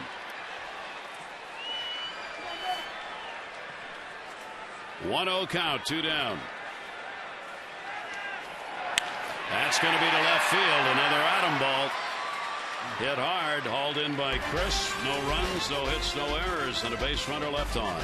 7 complete here at Camden Yards. The A's by 2.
Outs tonight so far. Santiago has won a total of $900 from the Maryland Lottery.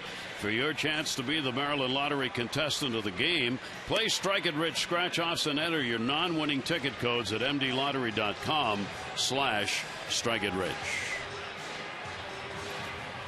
Troy Patton will remain on the mound. He's retired all 4 batters that he has faced.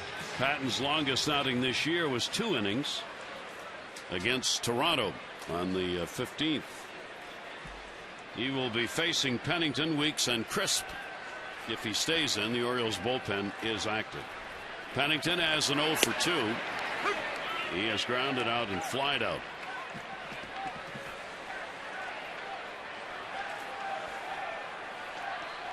Pennington 3 for 21 off lefties. The shortstop waiting on the 0-1, and he'll pop it up. And there'll be no play. Matt Lidstrom in the bullpen for the Orioles. Well, I'm sure the reason that Troy Patton is still in there is probably the numbers.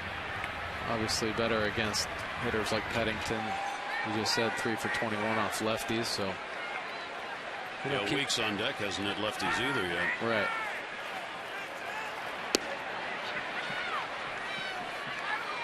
Missed inside, 1 ball, 2 strike count.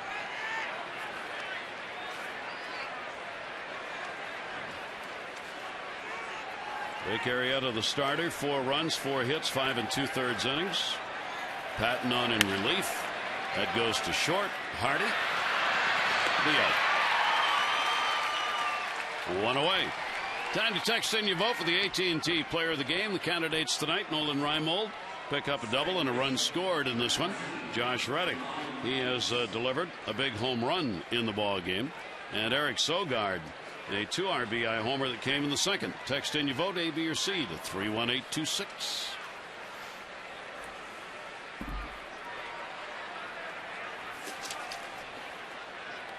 Here is Weeks.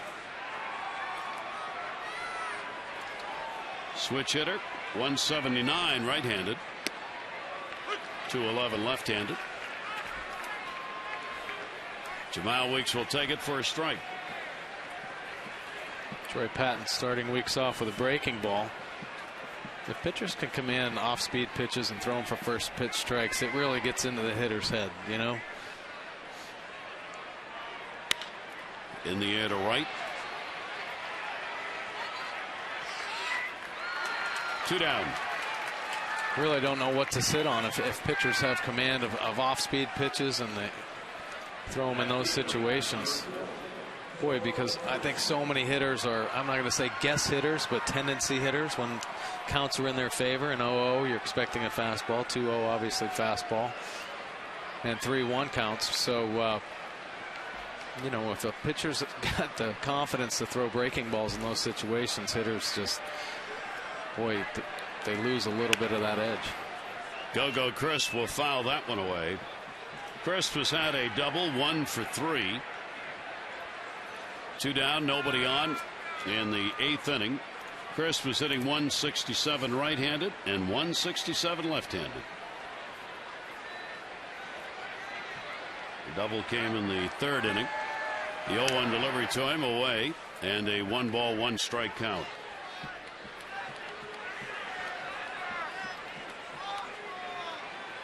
Crisp carries a .295 career average here at Camden Yards with a couple of home runs in this ballpark. Patton will miss outside with it.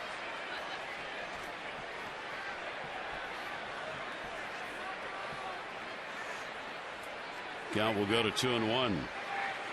Reddick waiting on deck. And that 2's away. Big loss for Oakland came before the season ever got started. Their third baseman, Scott Sizemore, blew out a knee and is gone for the year. So they've really struggled trying to find somebody to play third base. Sogard is there tonight. They picked up Luke Hughes, who was in the starting lineup, to play there, and still not sure for Bob Melvin's team whether they've really got the third base situation taken care of or not. Well, Hughes made 3 errors in 2 games over there, so that doesn't obviously make Bob Melvin feel very comfortable about that situation. And Sogard scuffling a little bit as well, but did hit this 2-run home run tonight. Runner's going to go to first here on the 3-2. That was interesting. The bat boy picked the ball up as it ricocheted over towards the dugout. The home plate umpire was watching that bat boy right there. He thought the play was over. It wasn't. That ball's alive, and if it goes in the dugout, got a shot at another base. Yeah. The umpire said it wasn't going to happen, so they're only going to give him first. So Chris was on with a walk. That will do it for Troy Patton, with Reddick coming up. Patton out of there as he worked an inning and 2/3, giving up no hits and 1 walk. Matt Lidstrom will come on to pitch to Reddick.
effective Orioles bullpen. Here is Matt Lidstrom coming on for the 8th time.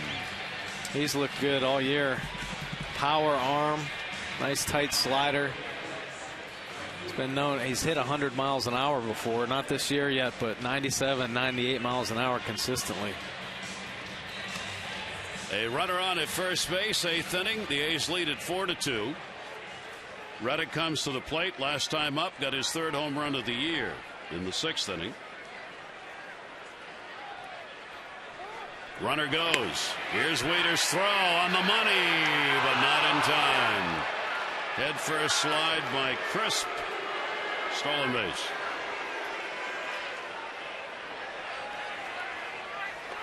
Boom. Coco gets a good jump right there. Kind of interesting. JJ didn't straddle the bag on that one and doesn't get the call. Takes the throw in front. Very similar. Now Reddick fouls it back. So Coco Crisp continues success in stealing bases. He's 3 for 3 this year and 26 for his last 26 going back to last year. And that stolen base obviously gives Reddick another RBI chance. 2 down, 0-2 count. Lindstrom trying to hold it right here. Reddick, he's going to take advantage of it, a base hit, and he'll get an RBI. So the stolen base matters, and it is a 5-2 ball game. Reddick's 2nd RBI of the game. Well, Reddick finds a hole, but obviously that stolen base by Crisp, very important. A's staying aggressive here in the 8th inning. Fists it up the middle, finds a hole, and Crisp scores easily. So the RBI for Josh Reddick. No matter what uniform he wears, he continues to be a terror against Orioles pitching. And it is a 5-2 ball game. Each team now with 5 hits. And Reddick up to 6 RBIs on the season. Cespedes at the plate will chop that one foul. The Orioles have held the cleanup batter to an 0 for 3 in the ball game. The A's dead last with a 182 batting average with runners in scoring position starting the game. Have gone 2 for 4. Bob Melvin talking to Chip Hale right there. Chip Hale being the bench coach for the A's this year. He's recently with the Mets. Talking over some late inning strategy, I'm sure. The A's have pretty much played the perfect game. Well, great starting pitching, key hits, really good defensive plays, speed. I mean, this is the A's game. If they're going to win, you're seeing the A's at their best. Cespedes will put that one in the air to center field. Jones going back, and he will haul it in. That will do it here in the top of the 8th inning, but a run in on 1 hit with 1 left on. Tomorrow, Frank Robinson honored. 5 o'clock here at the ballpark, the unveiling of the statue.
You can honor the Camden Yards 20th anniversary by voting at least 20 times. You get 25 chances, actually. And pick out the Orioles you like best, your favorites in baseball, for the All-Star game in Kansas City. Vote often and vote early. Orioles.com/All-Star. Ryan Cook on in relief. He's had some early success here. It depends on a very live fastball. 93 to 97. There's a slider and a split finger as well, but at times in his history his command is a little bit below average, so an opportunity here if he is a little bit erratic, take advantage of maybe a base on balls. Cook is only 24 years old, out of Clovis, California. He came over from the Diamondbacks along with pitcher Jared Parker and an outfielder, Colin Cowgill, both on this A's team. Trevor Cahill, Greg Breslow went the other way in that deal last December. He'd been a starter when he first started pro ball, turned into a reliever, and gets a shot here. First time he's ever faced the Orioles. We go to the bottom half of the 8th inning. It is 5-2. Barton moves into play at first base for the A's. Defensive change.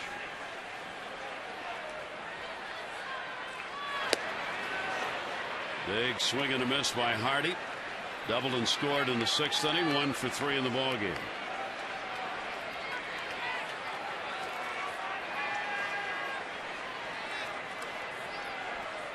Tremendous job by the starter Brandon McCarthy. A chance to get his first win of the year in his 6th try. He gave up only 2 runs, 5 hits over 7, 3 walks, and 4 strikeouts. Here's the 1-2 delivery. Hardy, what a breaking ball. Yeah, pretty effective pitch right there. Very tight slider down and away. He was rushing a couple fastballs in there, and boy, great location. Great late movement as well. That'll bring up Nick Markakis. Sac fly RBI, 0 for 2 officially at the plate.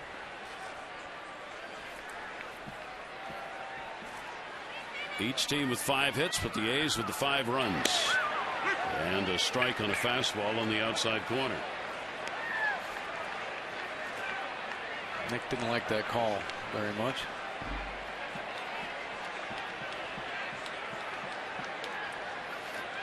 One delivery to him. That will miss down low, and a 1-ball, 1-strike count. Very live fastball, 96. Some movement there. Fooled Nick on that one. Yeah, Markakis behind on the count, 1-2. Cook pitched with Arizona last year only in 12 games, and that's all the major league experience he has. 27th round pick back in 2008. And a swing and a miss. Well, he stayed aggressive with his fastball the whole at bat and elevated that one, and got Nick Markakis to chase it right there. So Cook gets a couple of strikeouts here in the 8th.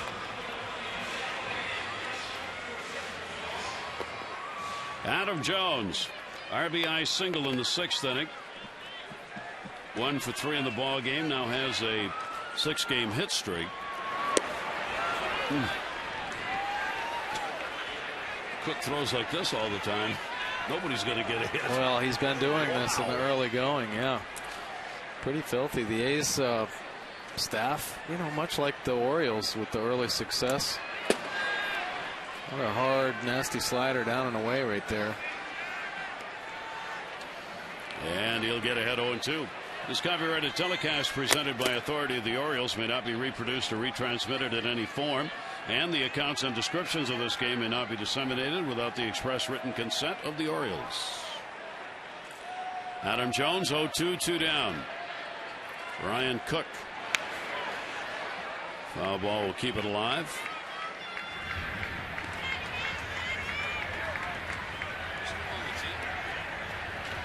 Kevin Gregg throwing in the bullpen, the forgotten one right now in the Orioles bullpen. Some rumors that the Angels have been in discussion with the Orioles, maybe regarding Kevin Gregg. Here's the 0-2 delivery, and that's foul back. Well, Cook made a mistake with his 0-2 pitch, left a slider up over the plate, and Adam wasn't able to take advantage of it. Then he just tries to sneak that fastball by him, and Adam protects right there. Here comes the slider. And there goes a strikeout. Suzuki, though, is not going to get it to first base. So it'll be a strikeout and a wild pitch. Jones reaches.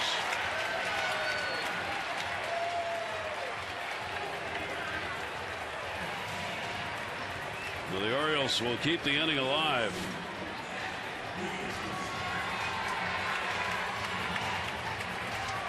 Second wild pitch Cook has delivered in 9 2/3 innings. See if the O's can take advantage of a break. One of those rare chances where you got a shot at 4 strikeouts in the inning if you're the pitcher. Here is Waiters with a walk. He is flied out and grounded out, and he'll take the strike. Well, if Matt was watching Markakis, I mean, Markakis got 4 straight fastballs, 96-mile-an-hour fastballs, but Matt, good opportunity to just sit on one of those fastballs. And that will be fouled the other way. And a 2-strike count on Waiters. Orioles, after that late inning Oriole magic in this ball game, they had the lead in the first inning, 1-0, 3 runs crossed in the second inning, though, for the A's, down 3-1, and the Orioles have trailed since.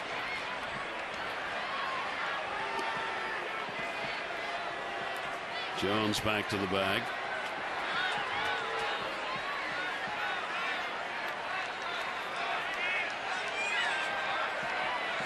Pretty good ratio right there. Here's the 0-2 delivery. Waiters. And the foul ball to keep it at 2 strikes.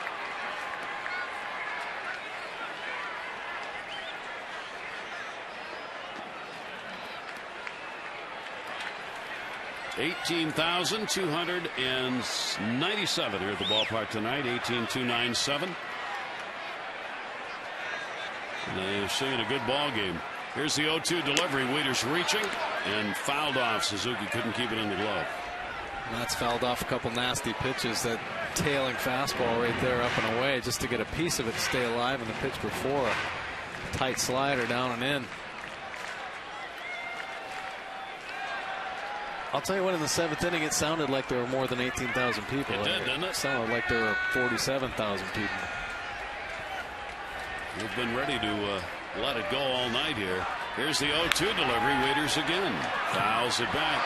So he battles. So open the bullpen is showing Kevin Gregg.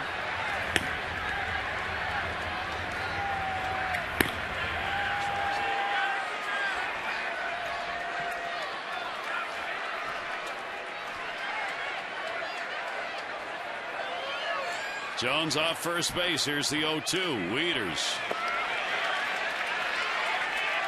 Just getting enough to keep the at-bat alive. Trying to find one that he wants. Down on the count 0-2. And Cook's going to be throwing his 20th pitch. Jones reaching on the strikeout and the wild pitch. And the 0-2 delivery, and that's away. A ball and 2 strikes.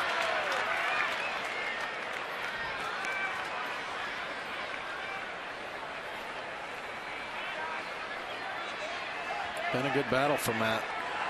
He's fouled off some tough pitches. Hoping for Cook to make a mistake. Give him an opportunity for a base hit here to keep the 2-out rally going. 1-2 delivery, and Cook strikes out 4 in the inning. And the Orioles are retired. We go to the 9th. The A's lead it 5-2.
Baseball on Masson is brought to you by Southwest Airlines.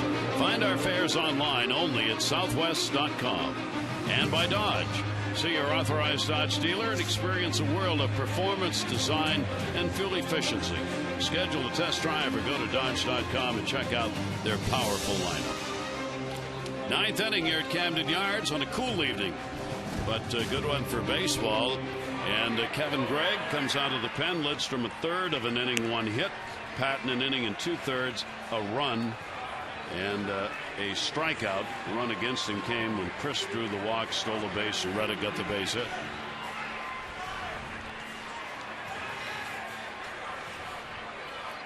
It's been a long time for Kevin Gregg, as he last appeared on the 18th against the White Sox. That was the last outing for Kevin.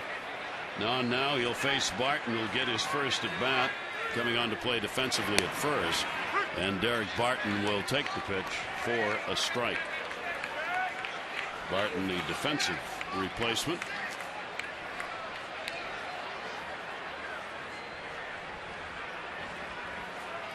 The 0-1 delivery to him. 1 ball, 1 strike count.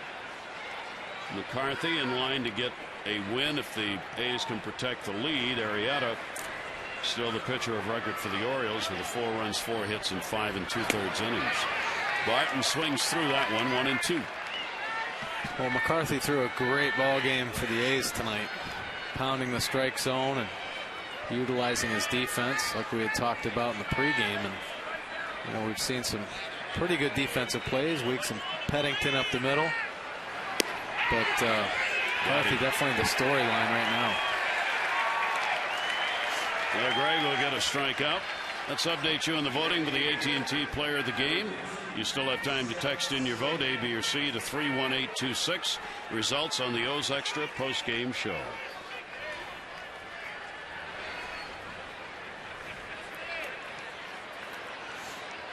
Here is Seth Smith. He is 0 for 3 in the game, the designated hitter. And Smith will take that for a strike.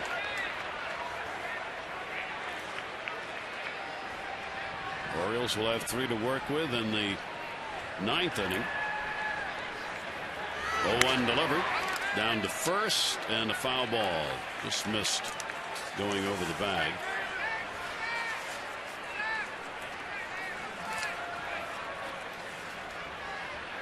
And Smith will get a new bat as he took that one right off the end of it. And a 2-strike count on Smith. Hitting his 189 on the season.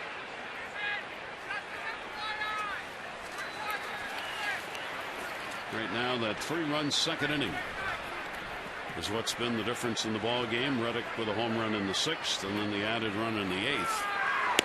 And the pitch will just miss, and a 1-ball, 2-strike count. Belfour is the closer. Grant Belfour, Fuentes, the left-hander.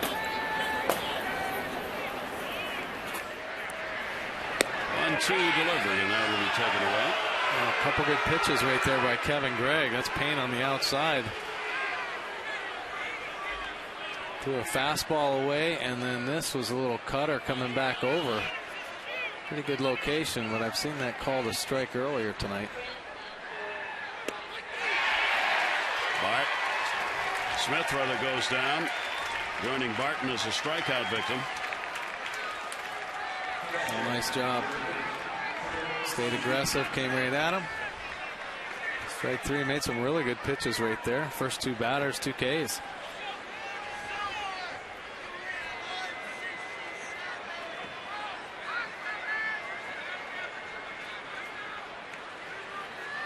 So 2 away, nobody on in the 9th. And Kurt Suzuki. And he'll pop that one up shallow right, and Dino back. Markakis in. And Markakis has it. Nice job by Gregg as he retires the side in order. Bottom of the 9th inning for the Orioles. Davis, Reynolds, Flaherty due up.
O's extra post game. And Rick, it seems like Jake Arrieta had just had too many pitches thrown early in this ball game. He was not sharp early on, but then again, the Oriole bats haven't been sharp either. We haven't seen a home run yet, but it's still reachable. 2 men on and a blast, Tommy, and we've got a new ball game. No doubt about it. We'll have some interesting comments from manager Buck Showalter, just some player interviews, and a lot more as we begin O's extra post game right after the Orioles conclude this game, the first of a 3-game series against the Oakland A's. Let's go back to Gary and Mike.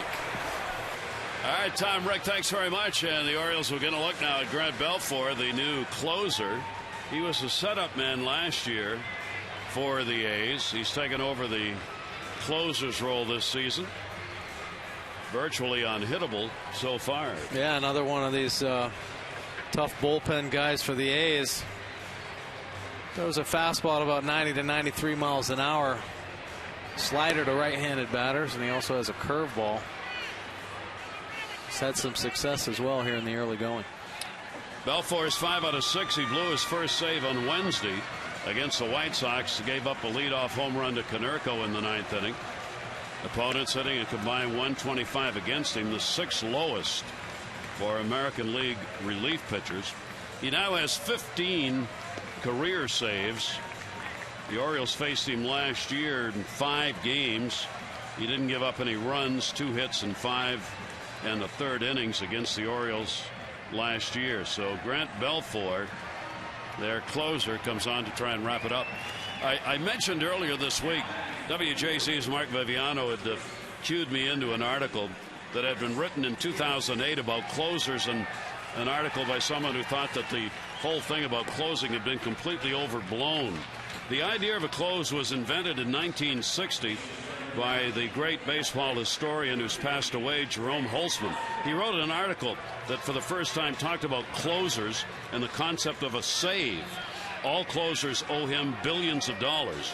But the study was done by one of the Sabermatics people who went back over 100 years to take a look to see if the game results had changed because of a closer. And what was found in the research was 100 years ago, if you entered the 9th inning with a lead, you won the game 95% of the time. And 100 years later, if you enter the 9th inning with a lead, you win the game 95% of the time. Nothing's changed because of the closer and the save. It's whether you have a lead in the 9th inning. Here is Chris Davis, and he will take it for a strike. I had never seen the article before. It was a retro sheet historian who did the work on that, but I thought that was really, really interesting. So Belfour's trying to live by the numbers. Make a lot of money off it. There you go. And the pitch is taken down low. Chris Davis would like to disturb the numbers by getting on and starting a 9th inning rally. Davis has doubled, grounded out, and struck out. Belfour, the 1-1 delivery, foul back. In the article, what was cited, talking to a couple of managers about if it doesn't make any difference, then why do you do this? And they talked to GMs about it too. Some quoted, some not. But the general consensus was because fans expect it. If you don't do it, if you don't bring the so-called closer in and you lose the game, yeah, right, you will take heat. Oh, you definitely will. I mean, there are a lot of different roles down there. Yeah. Right? The setup man, the closer, the long man. And, yeah, if they do have established roles and you don't go by them, you will be questioned. You will be questioned. To no end. Yeah. Here's the 2-2 delivery to Davis. Swung on, and that one is foul tipped.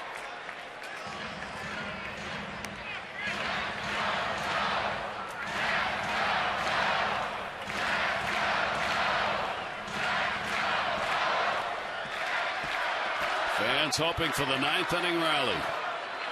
Davis, Reynolds, and Flaherty. And that will be outside. So he works the count full, 3-2. Nice at bat by Chris Davis right here. You do what you can to get on base in the 9th inning. I wish I could get Don Zimmer on tape with his explanation of roles that pitchers have in baseball. And he's on. Good job by Davis. He gets a leadoff walk here in the 9th inning. So Belfour surrenders the walk. Follow the Orioles MLB.com at Bat 12 app for your iPhone, iPad, Android, and Windows. You get live audio pitch tracking, video highlights. Text at bat 31826 or go to Orioles.com. Don Summer, I kid him about it all the time because he gets furious. He rolls. You want to talk about rolls? I'll tell you what your role is. If I get you up in the bullpen and I bring you in, your role is to get the guys out. That's your role. Simplify it. You're exactly right. And he goes on a tear about that every time I raise it with him. Well, let's see what the Orioles have here in the 9th inning. Here's Reynolds. He has walked twice and struck out. Runner on at first base, nobody out. First part of a rally has started here by the walk picked up by Davis on that 3-2 pitch. Reynolds will take it. Suzuki blocks it. It is a called strike. Wow, 0-2. Well, that pitch came back over the plate. Suzuki setting up away, and it ran in a little bit. We saw that same play last night where the catcher couldn't hang on to it, and the umpire called it a strike. And we had said you very rarely see that, and now we've seen it 2 days in a row. Breaking ball will miss outside, and a 1-ball, 2-strike count. Reynolds has faced Belfour only once and hit a home run off him.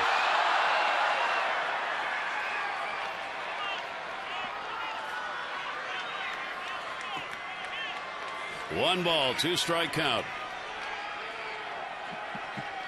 Davis back to first.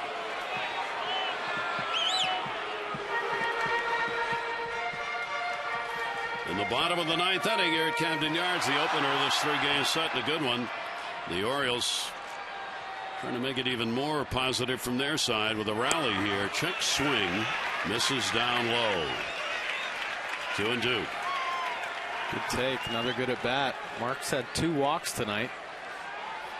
He had that 1K, a little frustrating, kind of chased one out of the zone, but he's seen a lot of pitches. And he's battling again here in the 9th at 2-2. Belfour, the 2-2 delivery. 1 down.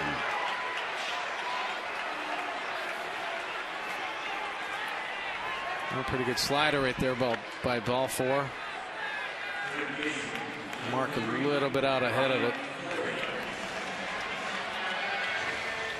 Belfour gets the K. 9 strikeouts have been recorded by the 3 Oakland pitchers tonight.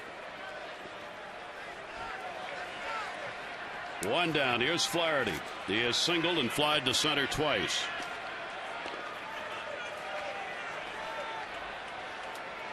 Barton will play behind the runner at first with the left-handed batter up. Not wanting to give him the line. Or give him the hole, rather, between first and second. All right, Chris Davis probably won't be running here. So why not give your defense as much of an opportunity to make a play as they can. Down the line and foul. So close. Right on the line, Eric Cooper, first base umpire.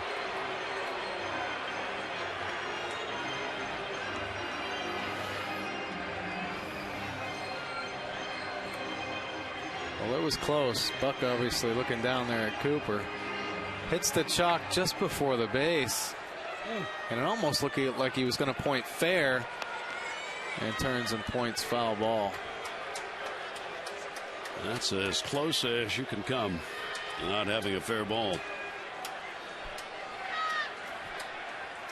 Belfour, 34-year-old right-hander with a 1-ball, 1-strike delivery, and that's going to be in there. And it'll go 1-2 on Ryan Flaherty. Robert Andino waiting on deck. Belfour looked like he was talking to himself out there. Chop foul again. I think sometimes when you get into the closer role, you start hearing voices in your head. Closers tend to be a little bit different. It's a tough situation. It's like a kicker in the NFL, I mean, the game's on the line. A lot of pressure on you. Belfour came into this season with only 10 major league saves. He got a couple last year working in the setup role, but as we said, primarily have been used as a setup man. He had some very good years at Tampa Bay. Always has appeared in a lot of ball games. 62 last year with Oakland. 1-2 delivery, swung on and missed by Flaherty, and he gets his second strikeout. Well, this is his curveball. Takes a little bit off. It's like 78-mile-an-hour breaking ball. And gets Flaherty out in front. He had Reynolds to get out in front on a slider, and Flaherty chases out in front on a curveball. So the Orioles have just one out to work with as they trail 5-2. Andino 0 for 3 in the ball game. Runner will take second on defensive indifference. McCarthy waiting to see if he gets his first win. 2 runs, 5 hits over 7. Arrieta in line for the loss if the Orioles don't come back would be 1-2. 4 runs, 4 hits, 5 2/3. And Belfour is looking at the opportunity for a save. Andino to second base, Weeks bobbles. Andino charging, but that's the ball game. So the A's, enough offense and continued outstanding pitching in the ball game, will come away with the opening win by a score of 5-2. The Orioles will be paying tribute to the first of 6 Oriole legends, Frank Robinson. The coverage of all the ceremonies and the statue unveiling tomorrow. It will be at 5 o'clock. Public is invited. We will begin our broadcast 6:30 on Masson HD with those extra presented by Jeep. Followed by Game 2. Wei Yin Chen takes the mound against Tyson Ross. For Mike Bordick and all of our crew, I'm Gary Thorne. This has been a Masson presentation. Tom Rick will be joined by Mike. The analysis coming up. Adieu.